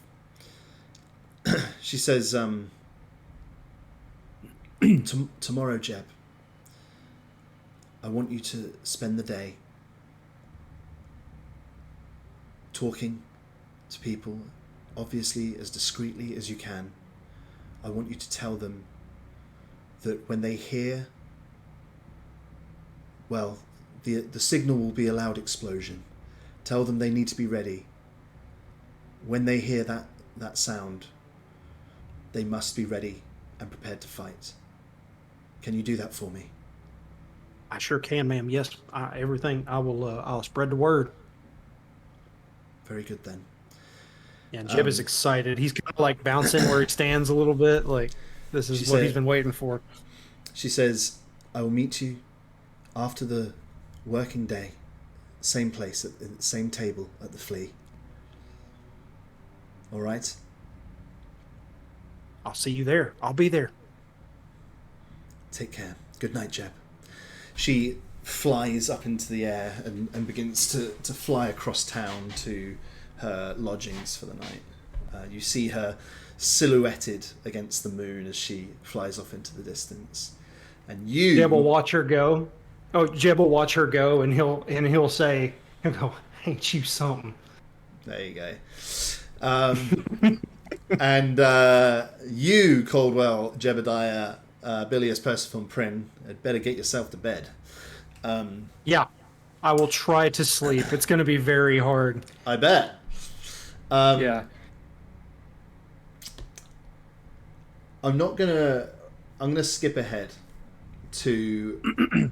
Um, Jeep. let's summarize then the next working day. You obviously would be, yeah, probably hadn't slept very much, full of lively energy. Who's the first person you're gonna tell when you get to work? So the first person immediately through the door, I can see it, is like Zeke. He'll kind of give me his normal greeting. I will like bodily with both hands take him and like push him into a side area, like without saying a word, and just kind of look around. The first thing I'll say is, Cooter's alive. And then I'll be like, get, like keep it down. And I say, now listen, and I'll explain to him like that I met with Fazine, but her real name is Achek, but that's not important. She's here to help us. Um, we're gonna tell we're gonna send them bugbears running, and take him out and get him out of here and get our holler back. And that he needs to tell every single person as discreetly as possible and tell them to spread the word all around the holler. Well, okay then. I'll do my best. So Zeke is now spreading the word where he's able to as well. Obviously, you're a little bit limited in the in how many people you can get to within Pappy Hudson's because you're all working in the same place. Right. However, there is a stroke of luck where the the door opens kind of in the middle of the morning, and Beth, your sister, enters carrying a bushel of tomatoes. And she goes, she kind of starts walking over towards you. She's like, well, I don't know why, but they said that I was to send these over to you and the team for your good behavior yesterday. Forget about that right now, Beth. Come here. What? I got to tell you something. You got to keep it. You got to keep it to yourself for now, or keep it from the bugbears. But you got to spread it all around town. Can you do that for me? What? Jeb, you're talking crazy. What's going on? You're not gonna believe me, but Cooter's alive. What? Cooter's alive? How you know Yeah, that? he got out of here. Did you see that bird person yesterday? I sure did. Well, she told me her true name. She said she's here to help us to get rid of these buggers. They're gonna get rid of the buggers? Shh, just keep your voice down, dadgummit. Shush, like quiet, sorry. all right? I'm sorry. Now listen, you need to tell every single person that they need to rise up this afternoon and be ready to fight, because we're going to blow them sons up and we're going to run them out of here. So when you see a big boom, you're going to hear it. You're going to hear it all over the holler. Now, Beth, now you have to be ready. That's right. Well, that's amazing. That sounds like that's going to be harder than a goat's butt in a pepper patch. Very good. Very good. I'll keep my... you need me to tell folk? I need you to tell every single person. Every single rat can here. Let them know. I'll tell the guys and gals on the field. That news will spread real fast, real far. You do that as quick as your little legs carry it, and tell them to tell people too. Everybody needs to know it. Everyone needs to be ready by the time the end of the work day, all right? When that whistle blows, everybody needs to be ready. Okay, Jeb, I'll do it. She goes, I'm fixing to fuck them up. I'm gonna give her a big hug and say, we're gonna get our holler back, sis. Okay. Today's the day. She grabs one of the tomatoes out the bushel, and she kind of carrying the thing with. She puts the bushel down in front of you. These are for you, right? And for your good behaviour yesterday from Zer. And she grabs one and looks right at one of the bugbears and takes a big old bite out of one of them, and goes, "Hoo-wee! These tomatoes are granny slapping good." And walks out with a big old smile on her face, smiling at this bugbear guard. He has no idea why. Cool. You've got an informant who's now on the outside gonna spread the word. Anything else that you want to do? I suppose we should address what Pa thinks about all this, which is to say, he is agin it. He ain't for it. He's agin it. No, Jeb, no. I told you yesterday, you can't go causing this kind of a ruckus around here. You're going to get us in. This is real trouble now. You hear? This ain't going to be half a day hitting rocks with a hammer. This is going to be thrown in a hole and never seen again. Paul, do you remember the pine thicket? Of course, I remember the pine. You remember thicket. the way the wind? You remember the way the wind blew through them trees on an afternoon when the sun was warm and the wind was up, and it's just the most beautiful sound? Yeah, I remember. Do you miss it? Because I think about it every day, and those trees, they made that wall blocking us from a big portion of our land here. You see tears well in his eyes, and he grabs you around the shoulders and almost shakes you. You know, he's like, "Of course I miss it, but you know what I'd miss more is my boy. And you're my boy, and I can't lose you." He's trying to keep his voice down, you know, and he's like, "Yeah, I miss the damn pine thicket. I miss swimming in the creek. But I miss my boy 1,000 times more." I can't go on living like this, though, Paul. I can't go on living in fear and being downtrodden by these bugbears. Ain't nobody supposed to have this holler but us. This is our land. And we should be able to come and go as we please and explore this world. Ain't none of us here have ever seen a bird person because they won't let us go. Do you want this to be our prison? This is supposed to be our home, Paul. We ain't supposed to be caged in here. Give me persuasion with advantage, please. All right. Okay. All right. He stares you dead in the eyes, wipes away his tears. He just looks and says, I hope you know what you're doing, boy.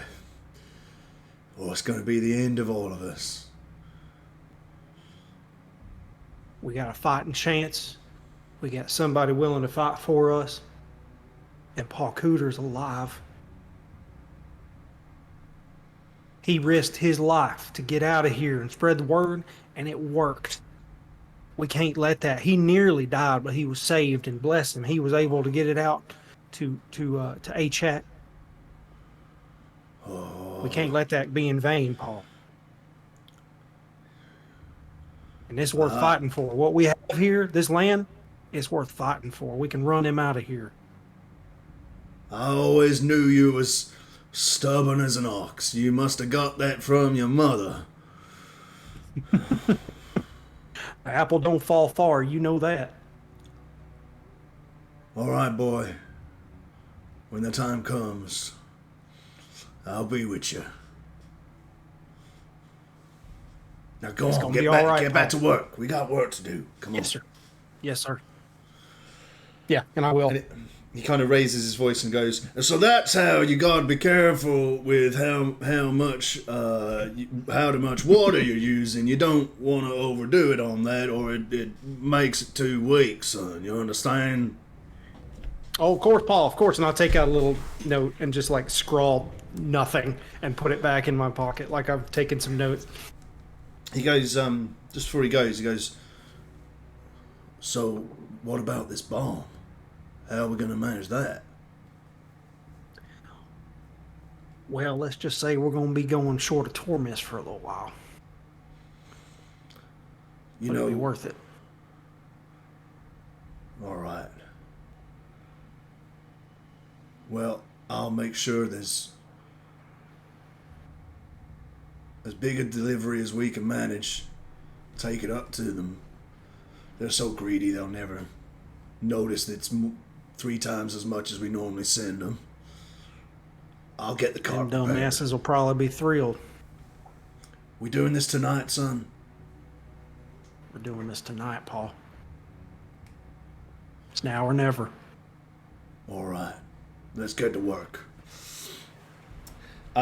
Zeke, he calls Zeke over, and he's gonna rope Zeke in to help him with this. The end of the day comes the steam whistle, and it's, I guess, music to Jeb's ears. It's never been so welcome in the whole time he's heard it.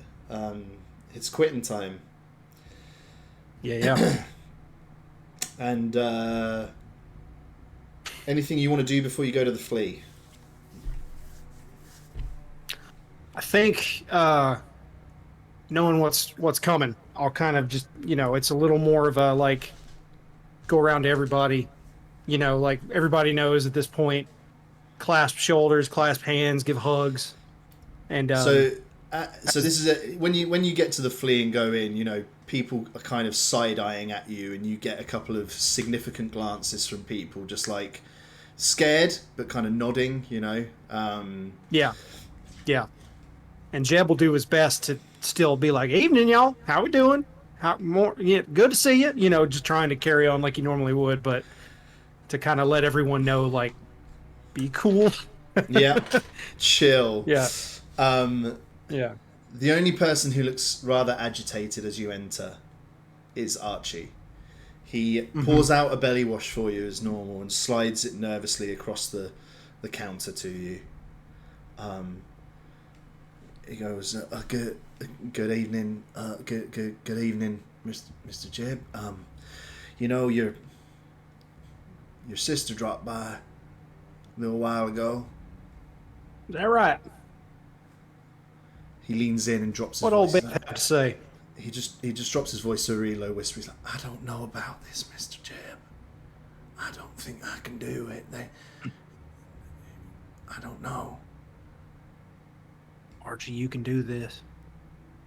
I know you can, friend. What if we You're get strong-willed. I ain't strong-willed, Jeb. I'm just a quiet rat. I like to make little lights, dancing lights, and little fire tricks and stuff. But they're for jokes, for amusement. I never even learned how to develop it. I don't know if I can do what's required. Now, Archie, you got a wild, wonderful talent.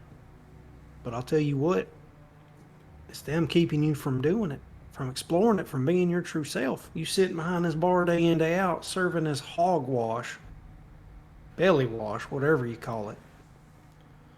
Don't have to be like this. And I'm going to, again, try to give him a little drip. And just say, like, they're stifling us. We don't have to. Give me another persuasion. All right.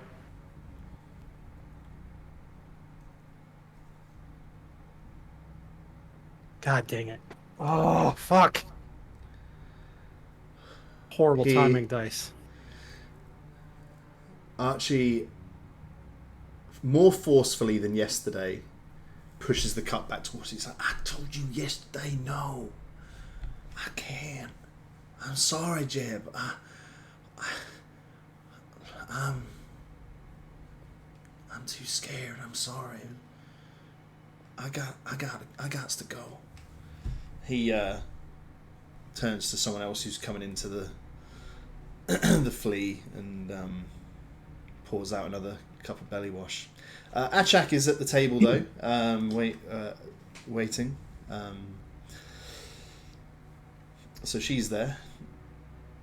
I'm gonna I see her and I'll kind of acknowledge that we see each other, and I'm gonna kind of take the cup and like where Archie walked to, I'm gonna sit it kind of hard right in front of him, like he's talking to them, but I'm gonna do it like kind of like get his attention, and say, Archie, this may be the very last night you ever have to drink or sell this stuff. And I'm gonna get up and walk away, and I'll go over to Achak.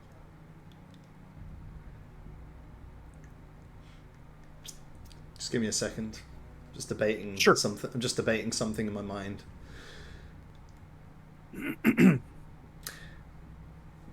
I think appealing to his pride, I guess, as a purveyor of drinks might work. So, give me. Yeah, it was kind of like a last ditch sort of, Give me. Right, it's going to be persuasion with advantage, but the DC on this is going to be. God, you've been rolling bad. You've been rolling so badly. It's going to be. It's going to be a DC. We'll see. I'm just wondering where to pitch this. It's going to be a DC 16 with advantage, please. Okay. All right. I'm already thinking about how I may need to tell Achak that we may not have Archie, so let's see what happens. That we fucked it. Oh, fucking hell. Okay. No, that's not going to do it. All right. He looks ashamed. He just looks down at his feet. Yeah. And just he can't even look you in the eye anymore. Yeah, and I'll kind of just, I guess, head down a little defeated, like kind of nod and like, okay, well, we'll figure it out, and that's kind of his mindset is like, we're going to have to figure something out, but we'll figure it out. So Yeah, and I'll kind of defeatedly walk over to Achak. Say, good evening, Miss Achak. Nice to see you. Or Achak, excuse me. I got to get in character. It's nice to see She you. she like hisses at you and goes, Phasine. Shit, you're right. Well, okay. Well, to that, what I'm going to do is go. Kicked up some dust at the distillery. I'm sorry. It's nice to see you. Oh, Phasine, yeah, no, good. Nice save. Nice save. Nice to see you, Miss Fazine. Ooh. Very nice. Nice recovery. She motions for you to join her. And she says, Thank you, ma'am. I'll sit down. She goes,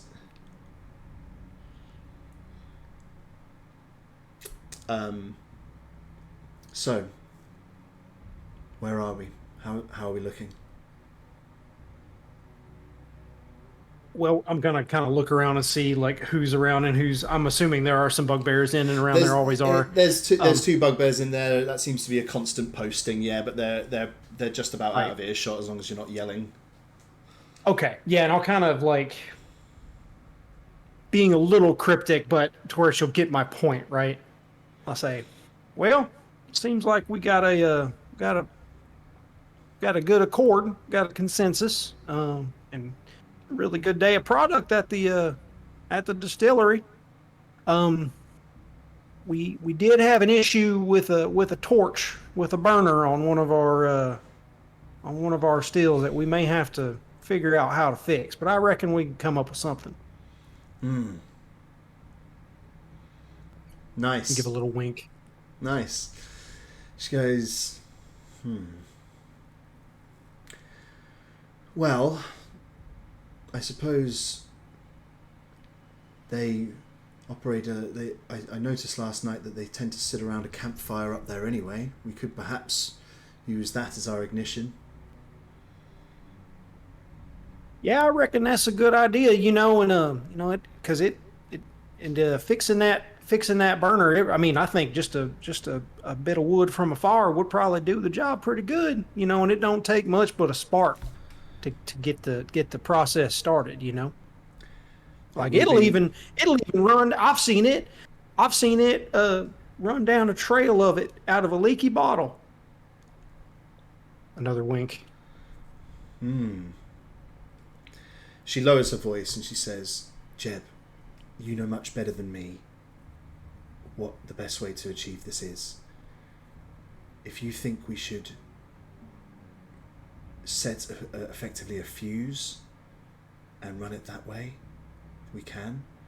If you want to, we could make the delivery to the camp, and by we, I mean you and probably Zeke will need to make the delivery to the camp, and then perhaps just, either quietly, unnoticed if you can, or just make a dash for the campfire and throw a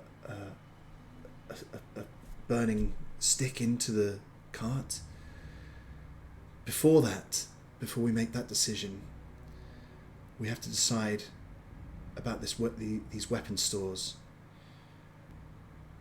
She goes, the way I see it, we either set off the Tormist bomb first and use that as the distraction. We cause some kind of distraction perhaps here or somewhere else that could perhaps try and draw people away. Or we could try and talk our way in. What do you think? Now, out of character and out of game for a second, can you describe to me the setup where the weapons are stored? Yeah, it's a series of storehouses. One of them holds all the weapons of the village. These used to be things that you would just have had in your homes or, had ready if needed. Right.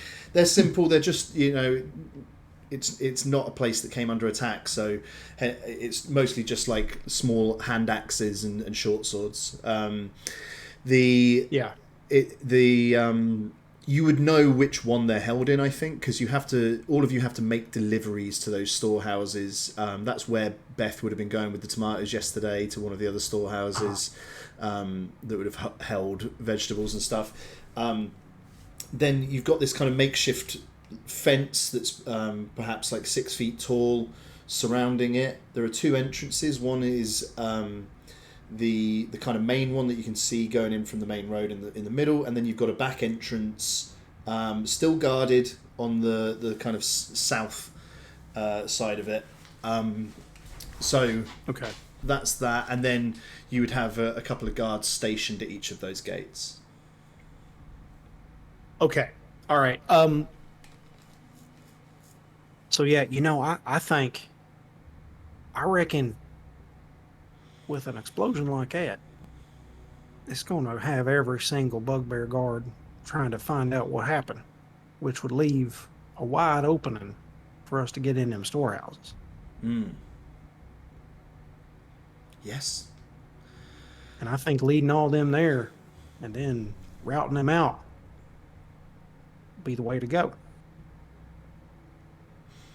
Very well then.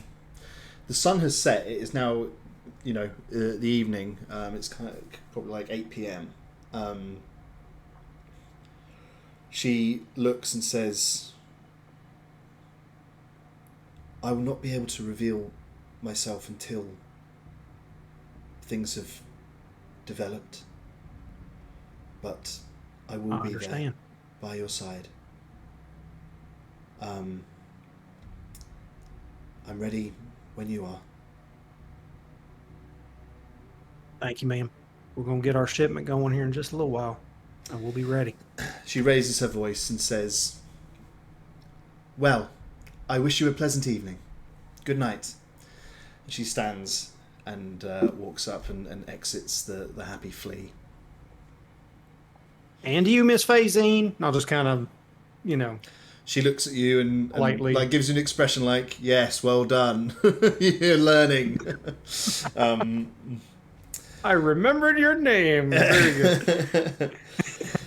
So, I think Pa is still back at Pappy Hudson's. He would have hung back there, knowing that there's a delivery to be made to our bugbears. Mm-hmm. Zeke, I think, is also still there. He's been working alongside your Pa all day, getting this ready. Yeah. All right. I think what I would do, or what Jeb would do rather, is the shipment normally goes out in big barrels, right? And there's also a few big like jugs. You know, like you think like a big jug with 3 X's on it or whatever. Yeah. Nice. Love that. Corked and stoppered. I would take one of them at the bottom of the cart, laying on its side, and I would twist the cork just enough to where a little bit is just barely trickling out. Mm-hmm. That way, as it sits there, it will pool under it and around it and leave a little bit of a trail on the way there. Yeah. Love that.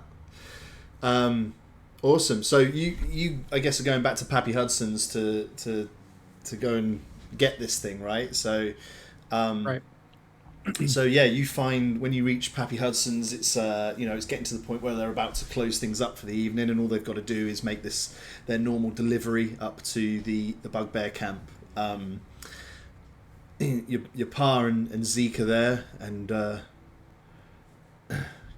your Pa looks at you, and you can see he looks nervous. He's like, "You sure about this, son? No going back after this." I'm ever going. No, you're right. I'm sure as I've ever been. But whenever you see this fireball, get to them storehouses and get weapons.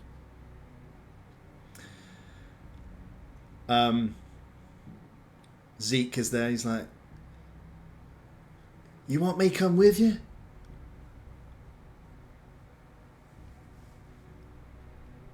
I might need you, Zeke, but I don't think I'd ever forgive myself if something happened to you.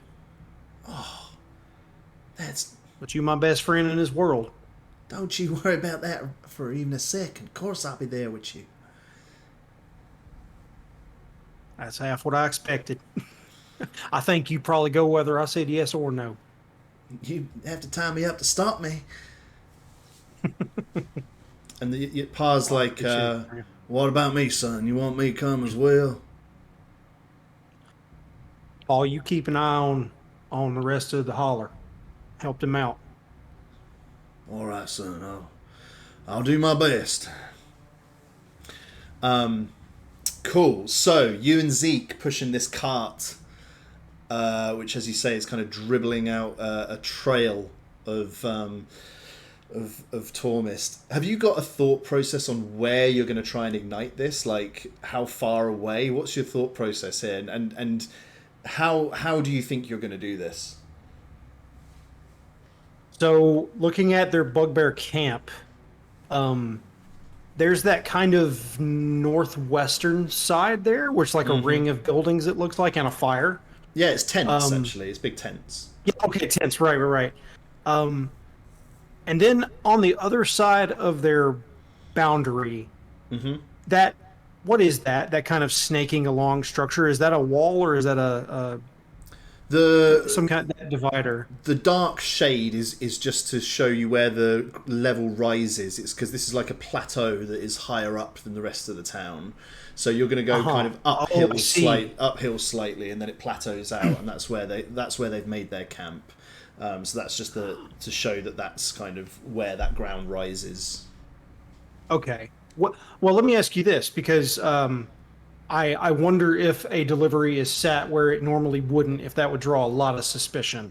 So where would a delivery normally be taken in there around their camp?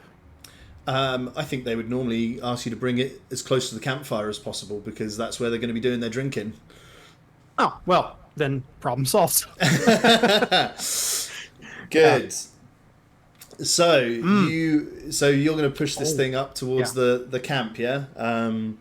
Yes. And and I want to, if I may, just offer this too, and this is if you yes or no. I think Jeb would intentionally place it if there is like an incline on the on a level of ground that is like higher than where the fire is. I would intentionally put it there just on the edge, so as it pools, it would actually like run down toward the fire. So you're not going to set this off at all, then. You're going to let this happen. Yes. Okay. Very cool. Yeah. All right. I like that. So awesome. Yeah, fucking hell yeah. So now you're going to have to get clear of this, of course. So you're going to... Yeah, of course. And understanding that it is a ticking time bomb. But that, yeah. As you push the cart up the road towards the bugbear camp, as you pass a tree, you look to your right, and there's a tree on your right hand side, and in fact you hear car. And as you look, you see Achak sitting in the branch of a tree, looking down at you. You push the cart up the hill, and as you're getting closer, you can hear the noise getting louder and louder of the bugbears. They're sitting around the camp.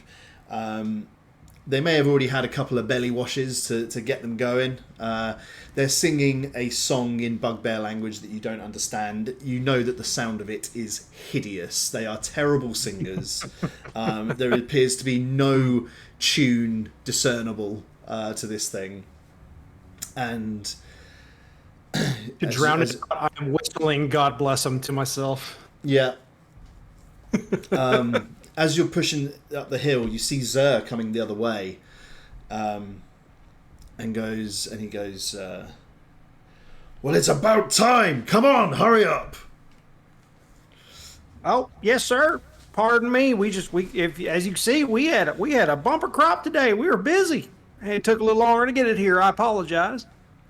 He looks and says, "My goodness, I mean, well, we don't normally get through this much in one night, but I suppose we could give it a try." He goes, "Hopefully there's some still left when I get back. Take it up to the usual place." he carries on down the hill. So he walks past you. He's heading off towards somewhere in town for who knows what reason. God bless you, Mr. Zerg. Yes, as always. And so off he goes. As you push the cart up towards the camp, yes, you can see that there is in fact an area where the ground is on a gentle incline, and there's about 35 bugbears in this area at this time. Most of them are surrounding the campfire, sitting around singing this awful song. Some of them are in like a mess tent getting some food, and a few of them are just kind of ambling around doing whatever, having conversations. Of the 35, probably like 28 of them are around the campfire side, and there's maybe 7 of them across the other side of the path in the on the other side. So just to clarify then, you're going to position this car in such a way that the leaking tor mist is going to eventually, hopefully, dribble down towards the fire and ignite from there. Yes. Yeah, as it pools, let gravity do its thing. I feel like I should ask for some kind of check, but I've no idea what check that would even be. Probably like a... Would it be like a nature check, maybe, or survival, or something like that? I could do nature. Yeah. What would this even be? I don't think there's a need for a check. It's okay. There's no reason why this wouldn't work. You know, gravity operates here. That's fine. As you arrive and position the cart. You hear one of them call out, "Aha! Finally! Bring us a jug over, would you?" Oh yeah, come on, here you go. Yeah, fill your bellies. Feel that burn. Snatches it out of your hand, takes a big hearty swig, is like, this really is the stuff. Passes it on to the next guy, and it starts to be passed around the thing around the group. Yeah. One of this is a good batch here, fellas. It'll light you up. Oh, can't wait. But first, before he goes, right, be on your way then. Yes, sir. But as you turn to go, I'll leave y'all to it. Another one speaks up and is like, wait, before you go, can you sing that song that the guy was singing in the flea last night? How did it go again?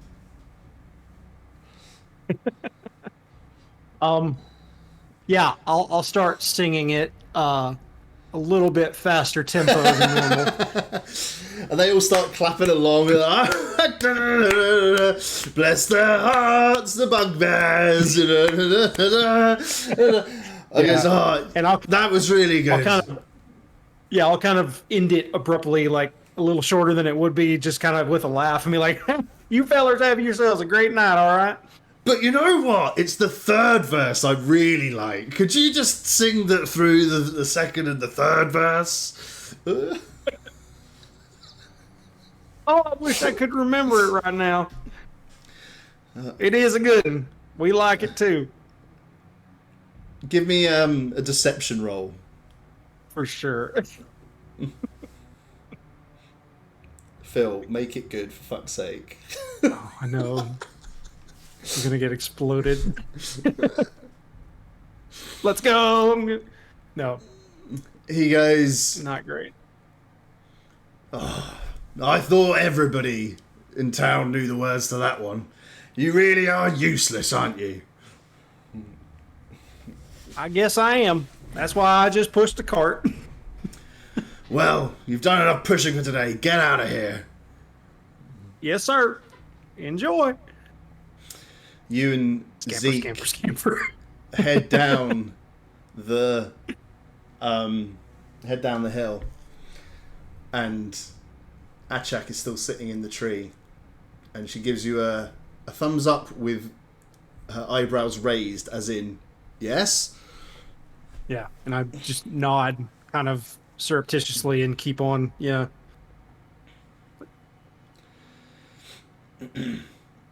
You hear a voice cry out from up the bugbears. It goes, "These idiots knocked one of the jugs over. Look, it's pooling all over the ground. Oh no, what a mess being made here. This is ridiculous." And they call out and they're like, "Bruison, you don't mind drinking off the floor? Come down here." And, "Oh yeah, I'll drink it off the floor. No worries. Don't you worry about that."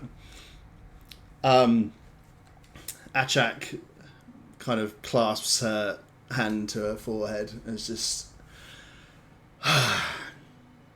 "Well, we're going to need a plan B." At just that moment, you see a figure go sprinting past you up the hill. And you recognize it as Archie. And he goes running up the hill. And when he gets to the top, you see him ignite a fireball in his hand and just goes, "For the Holler!" Whomp! And send a fireball. And you see and hear as an absolutely cacophonous noise as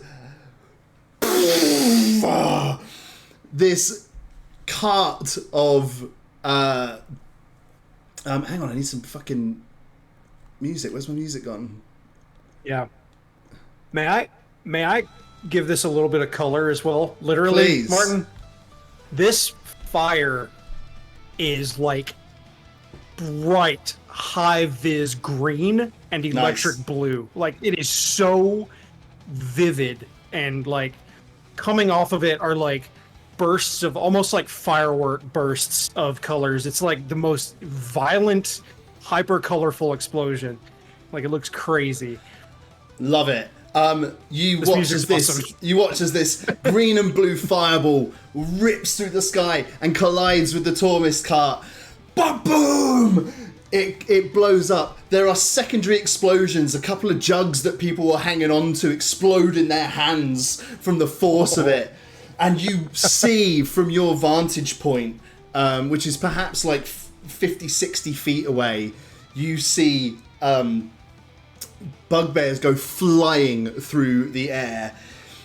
At that moment, Achak leaps from the branch that she's been sitting in and takes to the sky. She pulls from her from within her robe. She pulls out a small silver horn and gives a long clear blast on it. She looks down at you and says, "Jeb, they're your people. Tell them, give them the message now."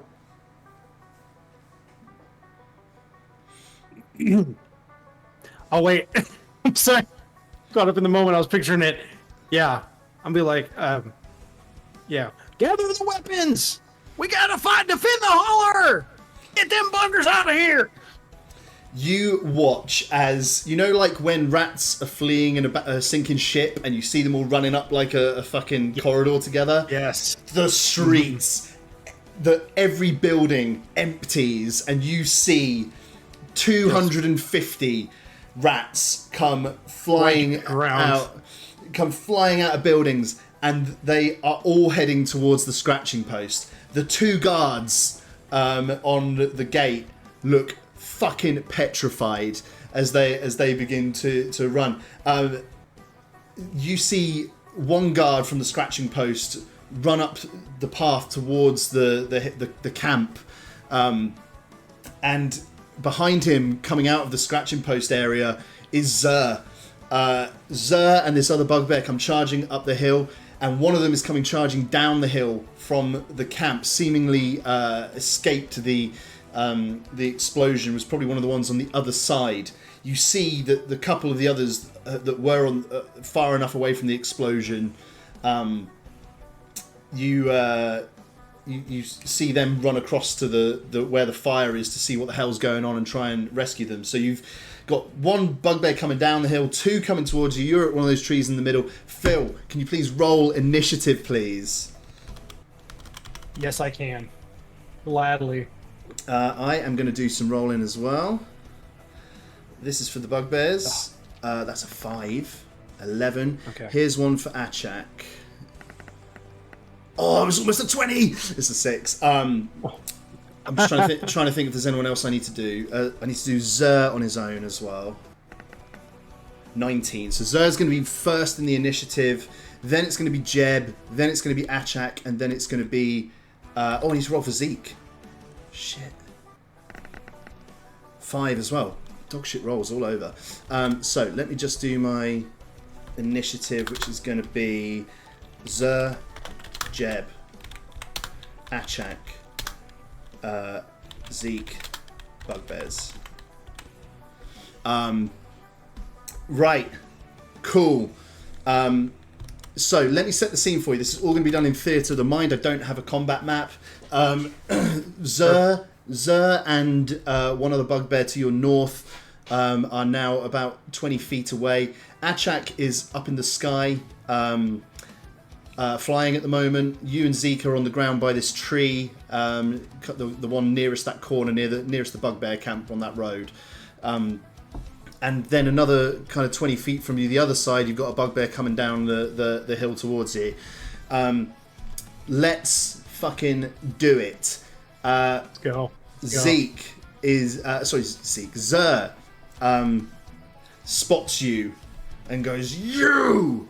I knew you couldn't be trusted. You'll pay for this." Zeke is a little closer to him than you are. Zer is going to go at Zeke.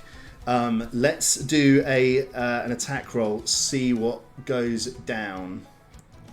I've just remembered that for some reason Kenku, which does our music, doesn't like the dice roller, and it clips whenever you roll a dice, which is kind of annoying. But interesting.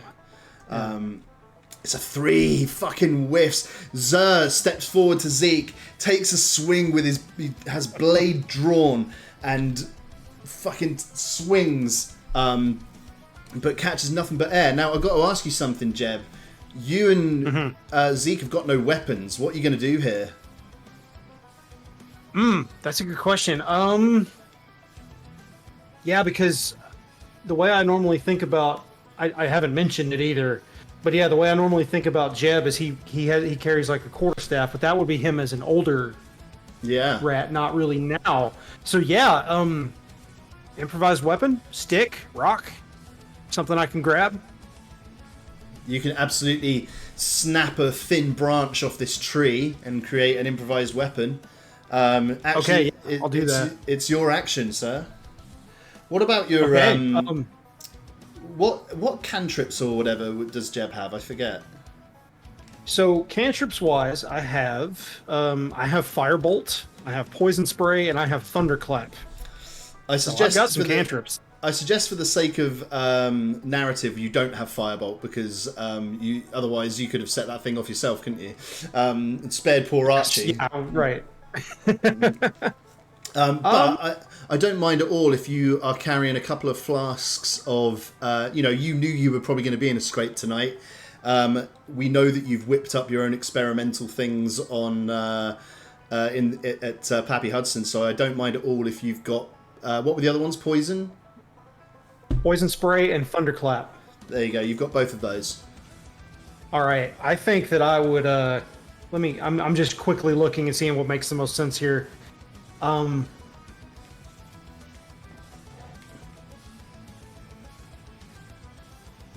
Sorry. Take a quick second here. While you do that, I'm going to describe the scene around you as well. You watch as bugbears start to come piling in. There is basically a mass battle going on, off towards, particularly near the entrance to the scratching post. Ratfolk are scaling the fence and climbing over it. The one remaining guard, one of them came with Zer. The one remaining guard has been swarmed by rats and is just being picked apart. There's like 7 of them just clawing at this guy. You see another, looking around you, you see another bugbear running in that direction, and you watch as old Buck Prin steps out carrying some kind of club that he's fashioned out of it looks like a chair leg, and he just winds up and whomp, goes smack, hits him right in the balls, goes right between his legs and hits this bugbear right in the fucking bugbears, and just like clobbers him in the nuts. And he goes, "You stay away from my boy here." And people are pouring out. People that you've never seen as agitated as this. They're fixing for a fight. Anyway, action's back with Jeb in our little scuffle. Yeah.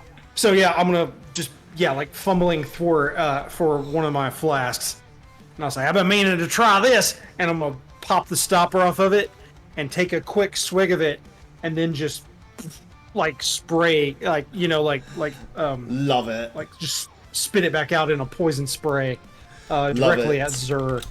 And this is, let me see, this is an at-will cast. Make a ranged spell attack. Okay, so... Alright, so my spell attack is +5. So, alright, let's do it. Ooh! Give me that attack roll. Yeah. Wha! Oh. Fucking let's go. You better believe a 20 hits. Give me the damage. This is a 1d12 yes. damage. Gimme. And sorry, who's this at, by the way? Is this at Zur or at the other bugbear? Oh, this is at Zur. Okay, cool. He swung at Zeke. That ain't getting forgivable. No, we gotta take this boy down. 6 damage. Damage. Lovely. Thank you very much. And I think, let me check. I think there's an ongoing. No, there's not. Oh, I'm sorry. Damage increases by 1d12 when you reach. Oh, that's level 5. Never mind. I thought I misread. You're a ways off that, I'm afraid. Yeah, a little bit. Any bonus action? Bonus action. I'm going to. I think I'm gonna run to Zeke. Yeah. So I don't want him just. Yeah, I'm gonna kind of take the bonus action to move closer to Zeke. That's just you can just do that with your movement. You don't need to use a bonus action for that. Yeah. Let me look at my actions and see if I do have a bonus. I can't remember if you even had any at level 2, to be honest. In fact, we never put it to the test because there wasn't a combat in the last session. Right. I think I can bonus actions in combat, 2-weapon fighting. I'm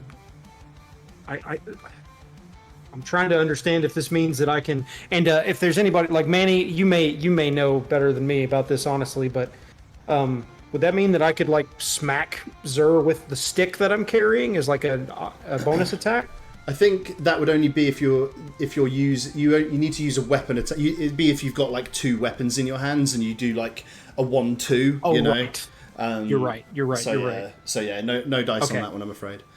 Literally. Yeah, so it doesn't look like I have another bonus action. So I think what I would do, like just to color it, is like as I'm moving in his direction, I'm like readying the next thing that I'm gonna have in hand to like attack him with. Nice. So, all right. Yeah. Achak is up top. She lets out a horrendous cry and says, "In Havana's name!" and casts Guiding Bolt at Zur. She's going to send Guiding Bolt, which is a ranged spell attack. Just got a +3 on that. So let's do it.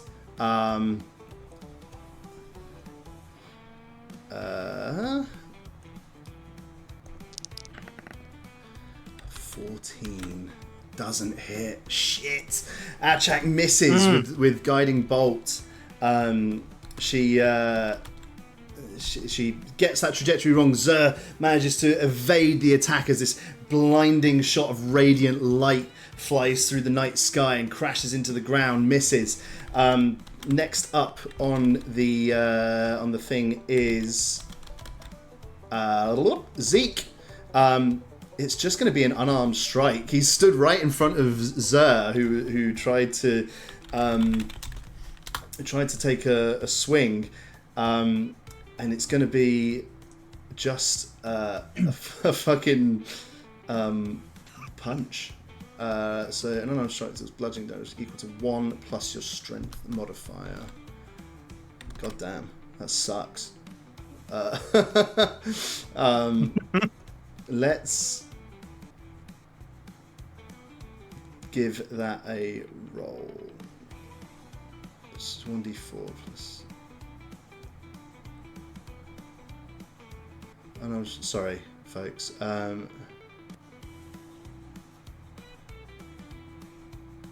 Okay.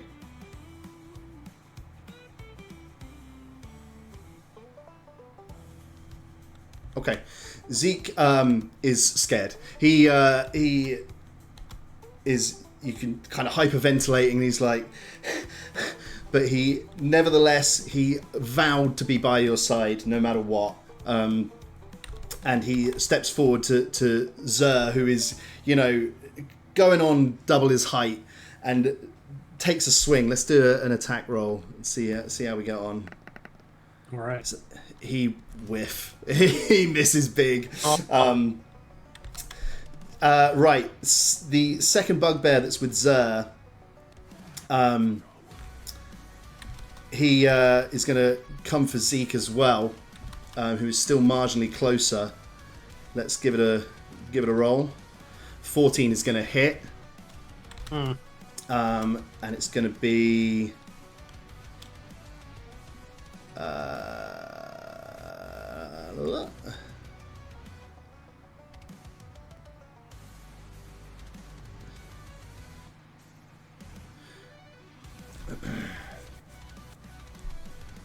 melee weapon attack plus 4 hit. Oof. Ooh, this is dangerous. Oh dear. You're not going to like what I do now. The bad dice rolls are turning on us at long last. Deals 10 damage to Zeke. Zeke has a large gash on his head. He looks bad. Oh, goodness. Which is going to put him on... Okay. Cool. The other bugbear fires an arrow towards Achak in the sky. Definitely a hit. 2 seconds. Sorry, I should set some of this up.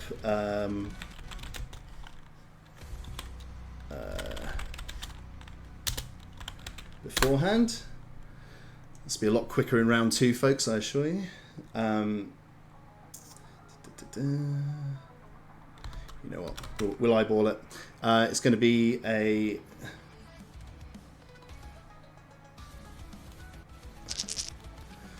Oh, just 4 points of damage. That's okay. So this bugbear, looking up into the sky, whips out a short bow and frantically pings an arrow into the sky, and it clips Achak, who lets out a cry, but is in pretty alright shape. Cool, we're back to the top of the thing, and it's Zer to go again. He laughs grimly as he looks down at Zeke.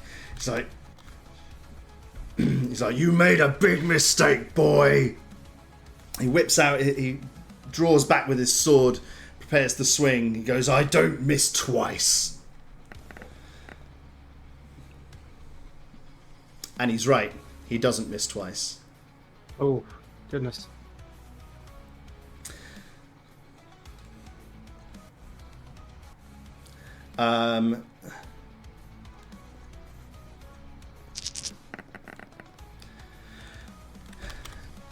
He swings and catches Zeke. Zeke goes down.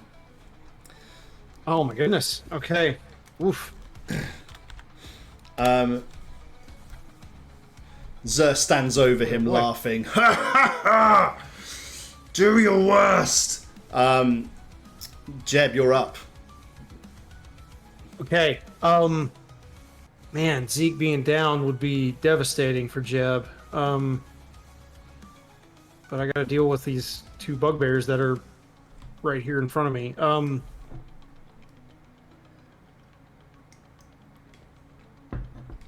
Sorry, I'm thinking. I'm reading my what I have here too.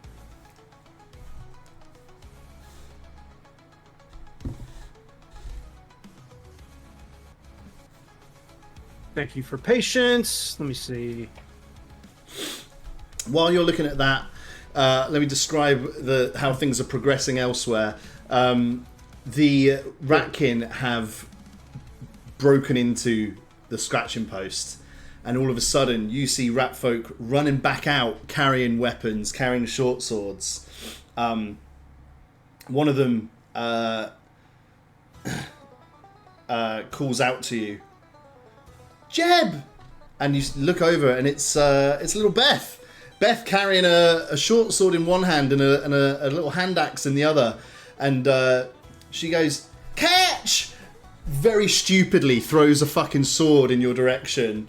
I'm gonna roll. What am I gonna roll? I'm gonna roll a d20 to see what happens here. Here's what I'm gonna say. Right, on a 5 or below, this is going to hit you. It's going to hit you and do a bit of damage.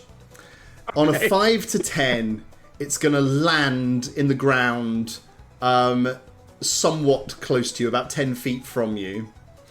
Right. On a 10 to 15, it's going to land right next to you, so you can pick it up with no movement. And on a 15 to 20, it's going to hit Zer. That's what we're going to say, okay? Okay, I like this. Risky. Cross your fingers, folks.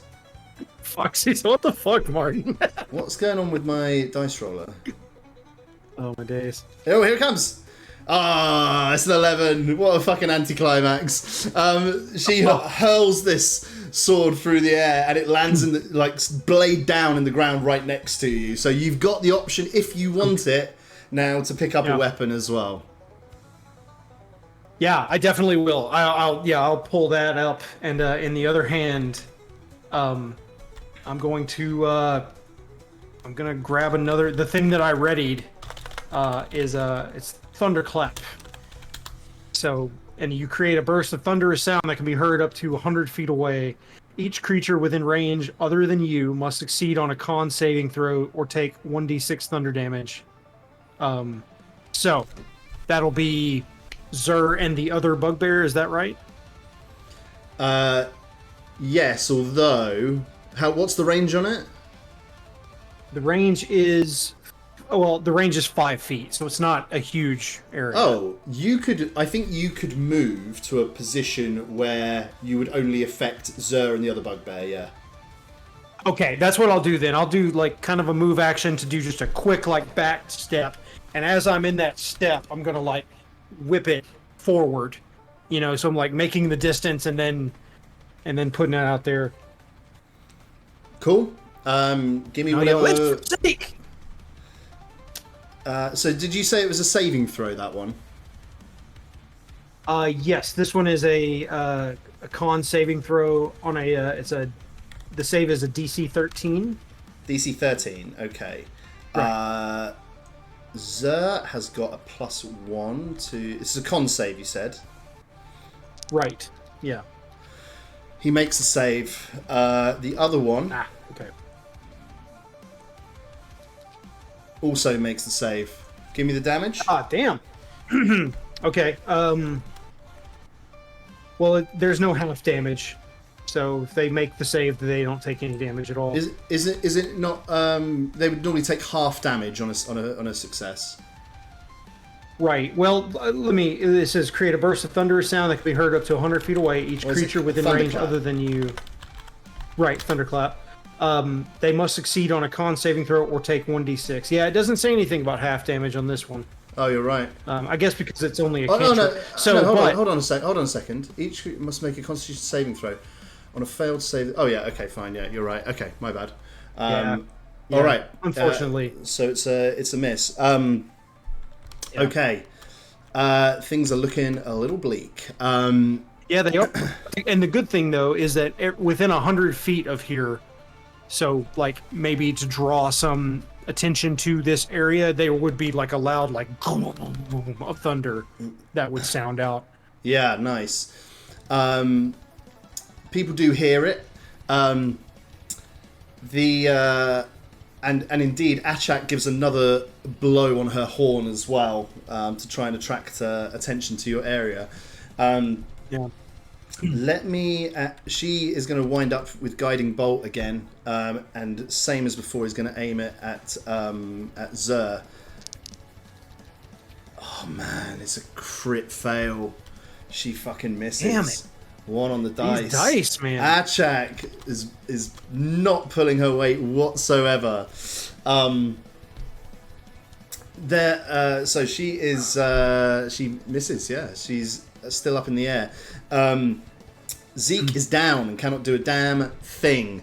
Our 2 additional bugbears. One of them is going to come for you. What's your AC, please?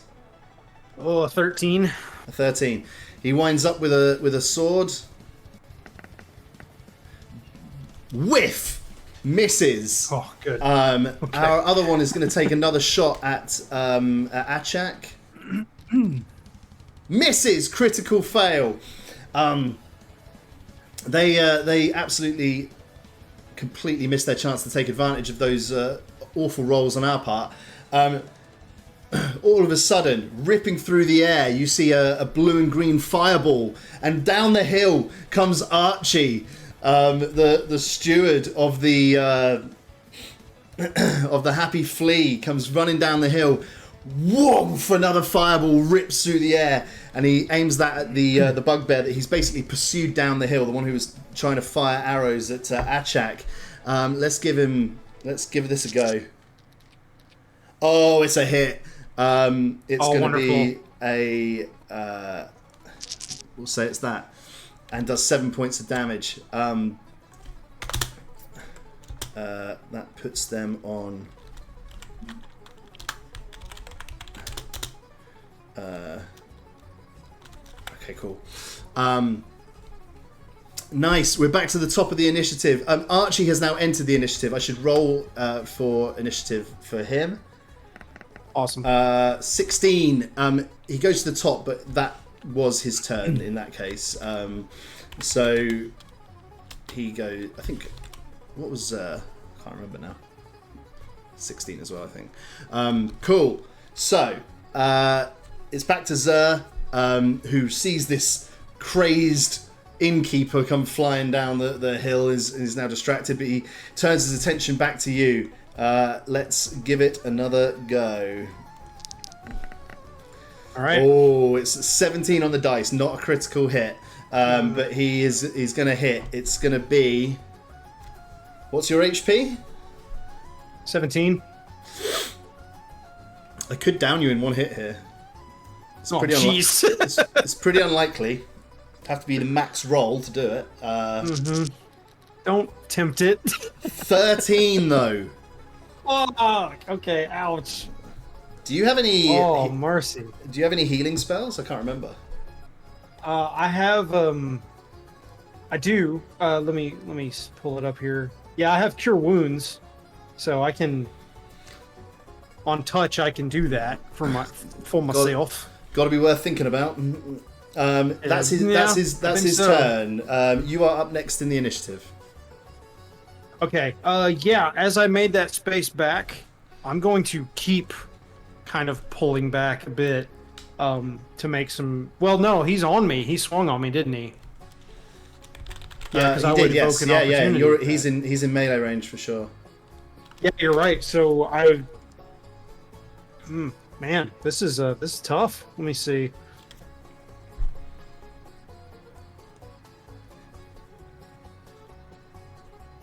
Yeah, I'm gonna hit him with the poison spray again.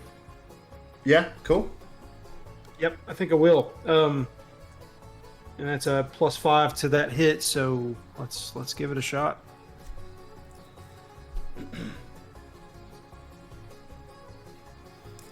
$14. Not a hit. Oh my goodness, this is rough. Okay. Um. Yeah. Since I have the sword in my other hand, can I take a bonus action and swing on him? Since it's like kind of a two-handed like. That would be an action, you. I'm afraid. Okay, never mind. You could do a. I think you could. No. You can't do anything, I'm afraid. So it's to Achak then. Achak surveys the scene, and you see her eyes roll back in her head, and they're almost glowing like a light blue. And you hear her whisper a kind of incantation. She casts Prayer of Healing, which is up to 6 creatures of your choice that you can see within range. Each regain hit points equal to 2d8 plus your spellcasting ability modifier, which for her I believe is intelligence. No, wisdom. Sorry. So she's got a +3 on that. So we're going to do 2d8 plus 3. Now she can do this on up to 3 people, which means she's going to do it on you. She's going to do it on herself, and she's going to do it on Zeke. Wonderful. She is going to roll 2d8 plus 3. It's a 9 overall. You regain 9 HP. Zeke regains 9 HP. And Achak is restored to full health. Awesome. Yes. After that acid spray, I like very hurt, and like I feel like Jeb would like take a knee and like kind of supporting his weight on the sword while like kind of breathing hard and like maybe wipe some blood, looking up at Zur. And then as this happens, I feel it kind of like lifts me up and I'm back into a more ready pose. The way that you feel this prayer of healing is you feel a sudden gust of wind wrap around you, and this wind almost lifts you back to your feet, and Zeke kind of like, what the hell? Cool. Zeke, you're up. It's your turn. He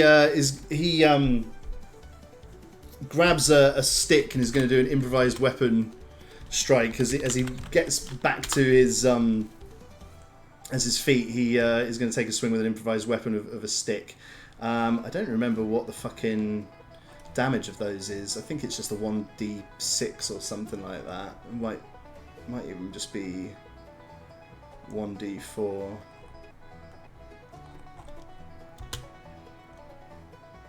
(1d4) damage type, yeah. That sounds about right. Yeah, because a quarterstaff is 1d6. So he's going to take a swing at Zur. Let's give it a go. Oh, man, he sucks. Somebody needs to hit these bugbears. They really do. Oh my god. Right, Bugbear 1, who is the guy who Archie took a swing at.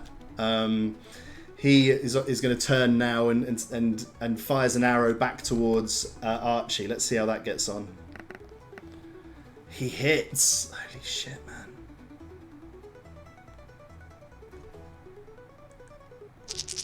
Mercy. Hits him for 8 damage. Okay. Despite our best efforts, we're still alive. Yeah, for sure. Bugbear 2, who is the other one within melee range of you, is going to step forward and take a swing at you. Let's cross our fingers. 17. It's a hit. That'll definitely hit. Yeah. How many HP are you on now? I've got 13 HP. Woof. Yeah, this is nasty. Cross your fingers. Oh no. Oh no. Jeb goes down. This guy steps forward. He clobbers you, and Jeb is down. Jeez. Back to the top of the initiative, and it's Archie.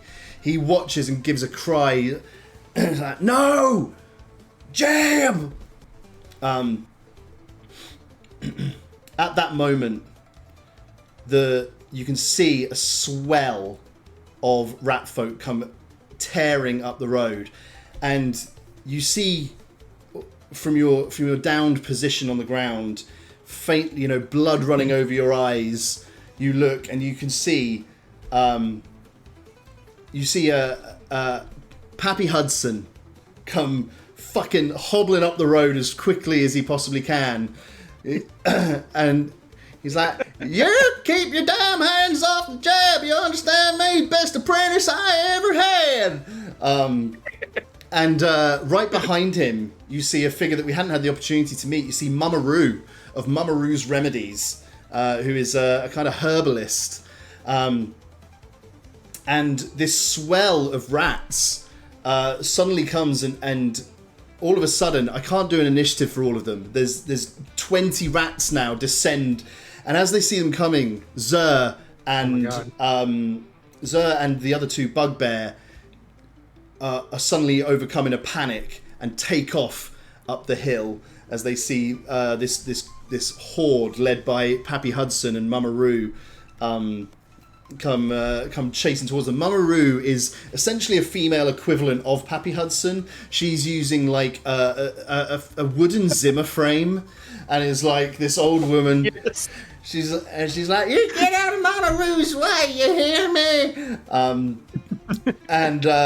These two village elders leading this horde as Zer tears up the hill with his two fellow bugbears to.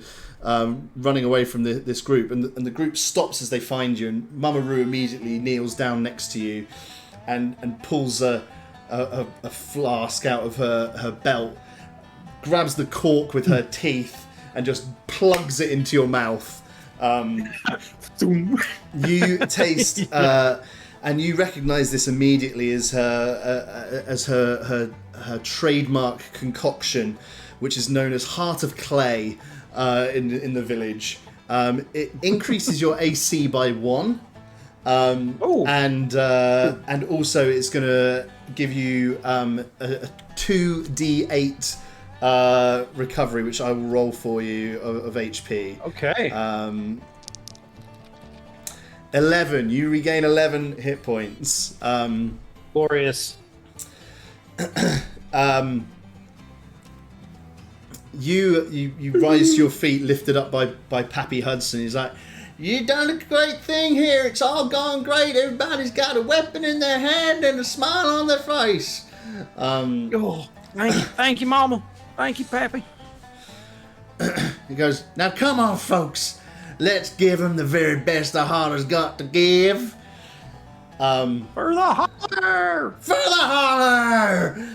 And Achak descends and lands with you, and the group of you, Archie, Zeke, Pappy, your pa's there as well, Mama Roo, and you, Jeb, go charging up the hill, where you now see Zer and what remains of these bugbears. You can hear some cries of a couple of them that are still writhing in pain from the explosion. Just kill me. You arrive. For the time being, you are out of initiative. Let me go to a slightly different music. Perfect timing. Pause. And for the time being, you're out of initiative, though that could easily change as you confront the bugbear. As the group of you are walking up the hill, you can see from the map there's nowhere to go. The bugbears that are left are caught, forgive me for saying, Jeb, like rats in a trap. Racist, but okay. Yeah, shouldn't use that phrase here. That's out of order. I apologise. And you watch as drops to his knees and beckons the others to do the same. And he's like, please, stop! Please don't kill us. We'll leave. We'll go. I swear, and we'll never return. Achak steps forward, carrying her spear in her hands, and she angles it down and presses the tip of her spear at Zer's throat. She stares at him in the eyes and says, "You know that each and every one of you deserves to die for what you did here. For over a year, for what you did. Were it only I, you would all already be dead. She takes slowly, she steps just half a step back and pulls the spear back slightly. She says, but it's not my fight. It is theirs. And your fate will be decided by the people of this town. She turns around to you. She looks at you, Jeb, right in the eyes and says, Jeb, you have shown yourself today to be Ratkin without par. I can tell you what I think, but this decision should be made by you and by the people of the Holler.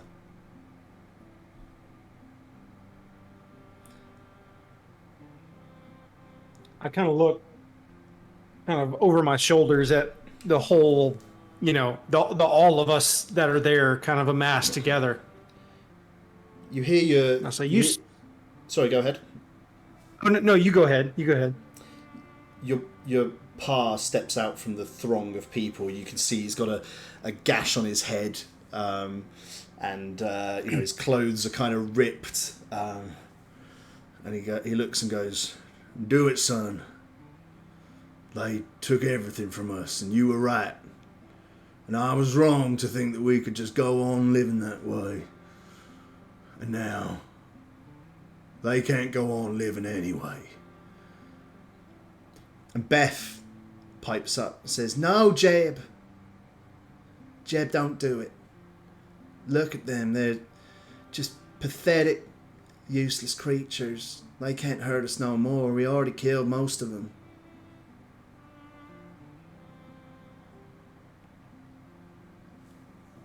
I think that, hearing what Paul had to say. You can consult others if you want, by the way. Like, if there's anyone else's opinion that you particularly value in this decision, then by all, you can certainly ask others if you want to, or you don't have to. I would look at Zeke. I'd look at Zeke. Zeke looks back. His face is bloodied. He's got a pretty nasty looking wound that he's nursing on his chest. And he looks at you and says, "Jeb, we've been friends our whole life. I don't know how to make a decision like this, but I can tell you I'll support you in anything." All right. I will kneel down and just on the spot, I'm going to cast Cure Wounds on him. Nice. If he's still suffering, just a quick... Yeah. Oh, thank you, brother. You rest now. It's over. And I'll kind of stand up, like, sword down, and I'll raise it, point it straight at Zer, and say, "I think you see today more than you ever seen, and we are a proud people. This here's our land, and we'll do anything to protect it. And if I see a shadow of you 100 miles from here ever again, I'll take that head of yours. You understand me?" Yes, of course. Mr. Cole. I'll hang it off my mantle. You and your kind go on get.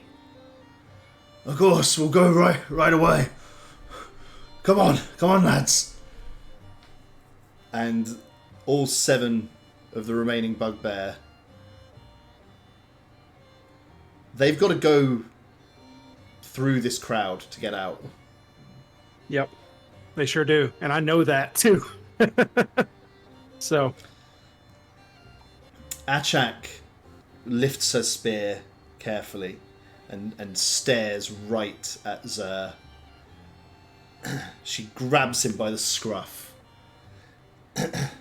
She says, "Whenever you find your way to wherever your sorry, empty lives take you next, you never mention the Holler. and you tell them the name Achak Daygale. Yes, of course, Achak. Achak the Wrathful. She looks, just like holds him for a good 5 seconds, just staring into his eyes, and then just shoves him away. Get out.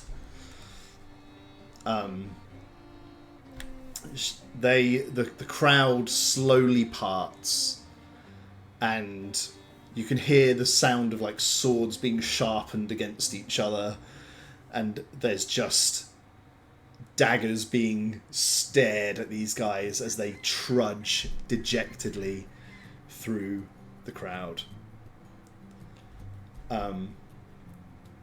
Zer takes one look back as he comes out the other side, and then looks ahead and surveys the scene where he can just see scores of bugbears lying severely injured or dead on the ground. I do need to roll a d20. This d20 is for the overall health of the Holler after this scuffle. So I'm going to say it's basically going to work pretty similar to that sword throw from Beth a minute ago. We'll decide how badly things went in that battle. Low rolls are bad, folks. A 14. As we have seen throughout this entire session. It's pretty good. When you look around at the crowd, you see Pa, you see Beth. Archie's there, of course. You see Mama Roo. It's not all good news, unfortunately. You can see off in the distance there are casualties.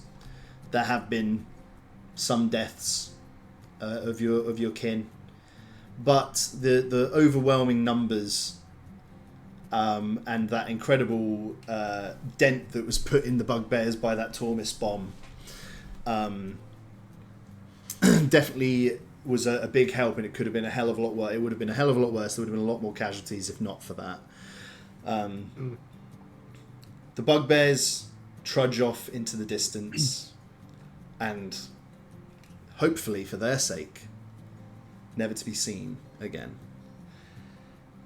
A great cry goes up, firstly from Pappy Hudson, who walks over, who hobbles over with his stick and takes you by the hand and lifts your hand in the air triumphantly and says, "I say, folks, let's hear it for Jeb!" And how are you feeling? That is what's the feeling as this great cheer goes up in your name? Oh, it's, immense, just freedom, joy. Finally, this year plus of tyranny is over, and we have our Holler back. So there's a wave of emotion and tears, and humbled by, and just a deep love for these people in this place that I'm from. Let's do a Star Wars style dissolve to the Happy Flea, where the party goes on through the night and through the next damn day. The bodies of the fallen are gathered, and those that can be healed are healed. Those that can't be are taken off to for arrangements to be made. There are certainly people who don't join the celebrations, having lost family members, but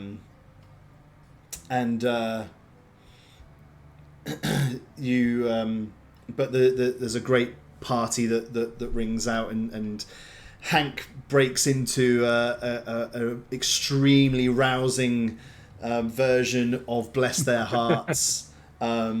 Yes. Which the whole village really is singing along to. It spills out onto the streets. Not everybody can even fit in the Happy Flea. There isn't enough belly wash to go around. Pappy Hudson has gone and cleared out every bit of Tormis that was left back at the stills. You guys are going to drink the town dry tonight, and tomorrow you can start over. Tonight, this is a hell of a celebration. You hanging out with Zeke? Who you celebrating with? Oh yeah, hanging out with Zeke, giving Beth noogies, like just messing with her and just like hugs all around, like all my dozens of cousins and brothers and sisters. Like it's just a big hootenanny. And I like to think that kind of in a drunken stupor, a group of people would obvious like tearing down those fences and gates and walls that were there, like Yeah, just destroying yeah. what's left from the explosion. But the signal house where the whistle was, the whistle was left, and in days beyond this, as a joke, people will like, dude, and it's just like, remember when we had to do that? Like kind of like almost like a memorial, as it stands there as like a Maybe it never again will becomes this be. maybe it becomes a kind of everyone to the flea kind of call, Yes, yeah, like it's used, but it's either jokefully or as a or in like a remembrance of today. celebration, yeah. Like in years past or years going forward, like on the anniversary of the Holler Hootenanny, as it will become to be known, There you it will go. be pulled in honor of the rat kin that lost their lives Love that. as well. It's a Yeah. boisterous time at the Happy Flea, but one figure stands, or indeed sits at the same table that they've spent the last two nights, writing notes, and that figure is Achak Daygale, who looks up occasionally from their writing and smiles at the, the atmosphere going on around her. But she catches your eye and beckons you over. She stands as you approach and bows and says, I have been delighted to find this place, There are so few places left in Playdean and Jin and all the lands of this world with people like you and your family and indeed the entire town of the Holler. Oh, Miss Achek, you honor me. You were very kind, and we could not have done this without you. You gave us the spirit and the push we needed, She and you always have a place here among us anytime. she just like gives a light chuckle, like a laugh, like it's a laugh that kind of sings almost. It's melodic in its sound. She says, I shall be delighted to return, but in the morning I must leave. There are other places that will require my help before long. At that moment, the crowd doesn't exactly hush, but there's definitely a reaction to something. And descending into the Happy Flea comes Eli. Eli Tinsley of Eli's Belly Wash. And the news has obviously reached him. He comes down and looks around the room and spots Achak and just bursts into tears and strides across and launches into a big, just wraps his arms around her, and she looks a bit sort of taken aback. Oh, Probably yeah. not one who gets a lot of hugs, but she sort of Right. she sort of gingerly kind of pats him on the back and says, as for you, my friend, you must come with me to Alabaster tomorrow. I will take you to your son.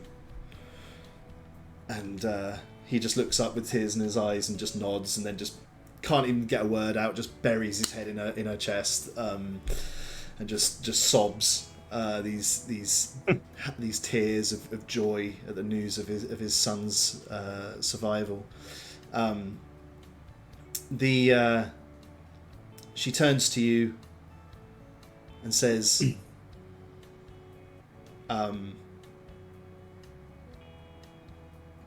if you are ever in need of me again, get word to North Road Abbey. They will know how to find me.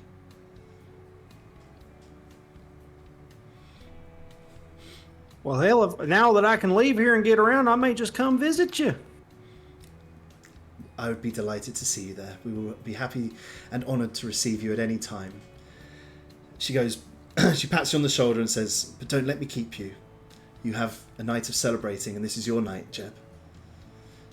Go now with the goodwill of Varnos behind you and enjoy this night. Mourn tomorrow for the dead, but tonight celebrate because you and your people are free.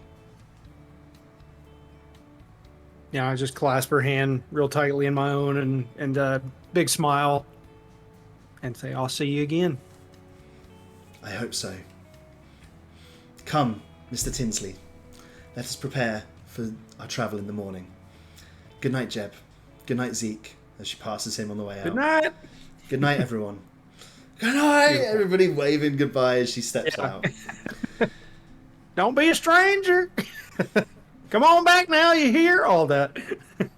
As you look around the room, anytime someone catches your eye, they raise a cup of belly wash, which tastes sweeter than ever, as Archie has finally taken your concoction from you and is now putting a drop of this substance into each cup.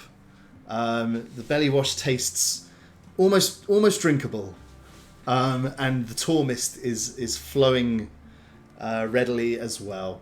And everyone that you look at gives you a nod of acknowledgement as you catch their gaze, and none more so than old Pa, who lifts a cup and says, "To my son Jabe, the bravest rat there ever were.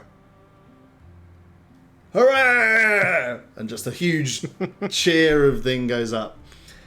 And I think, Phil, that is where our adventure today ends, isn't it?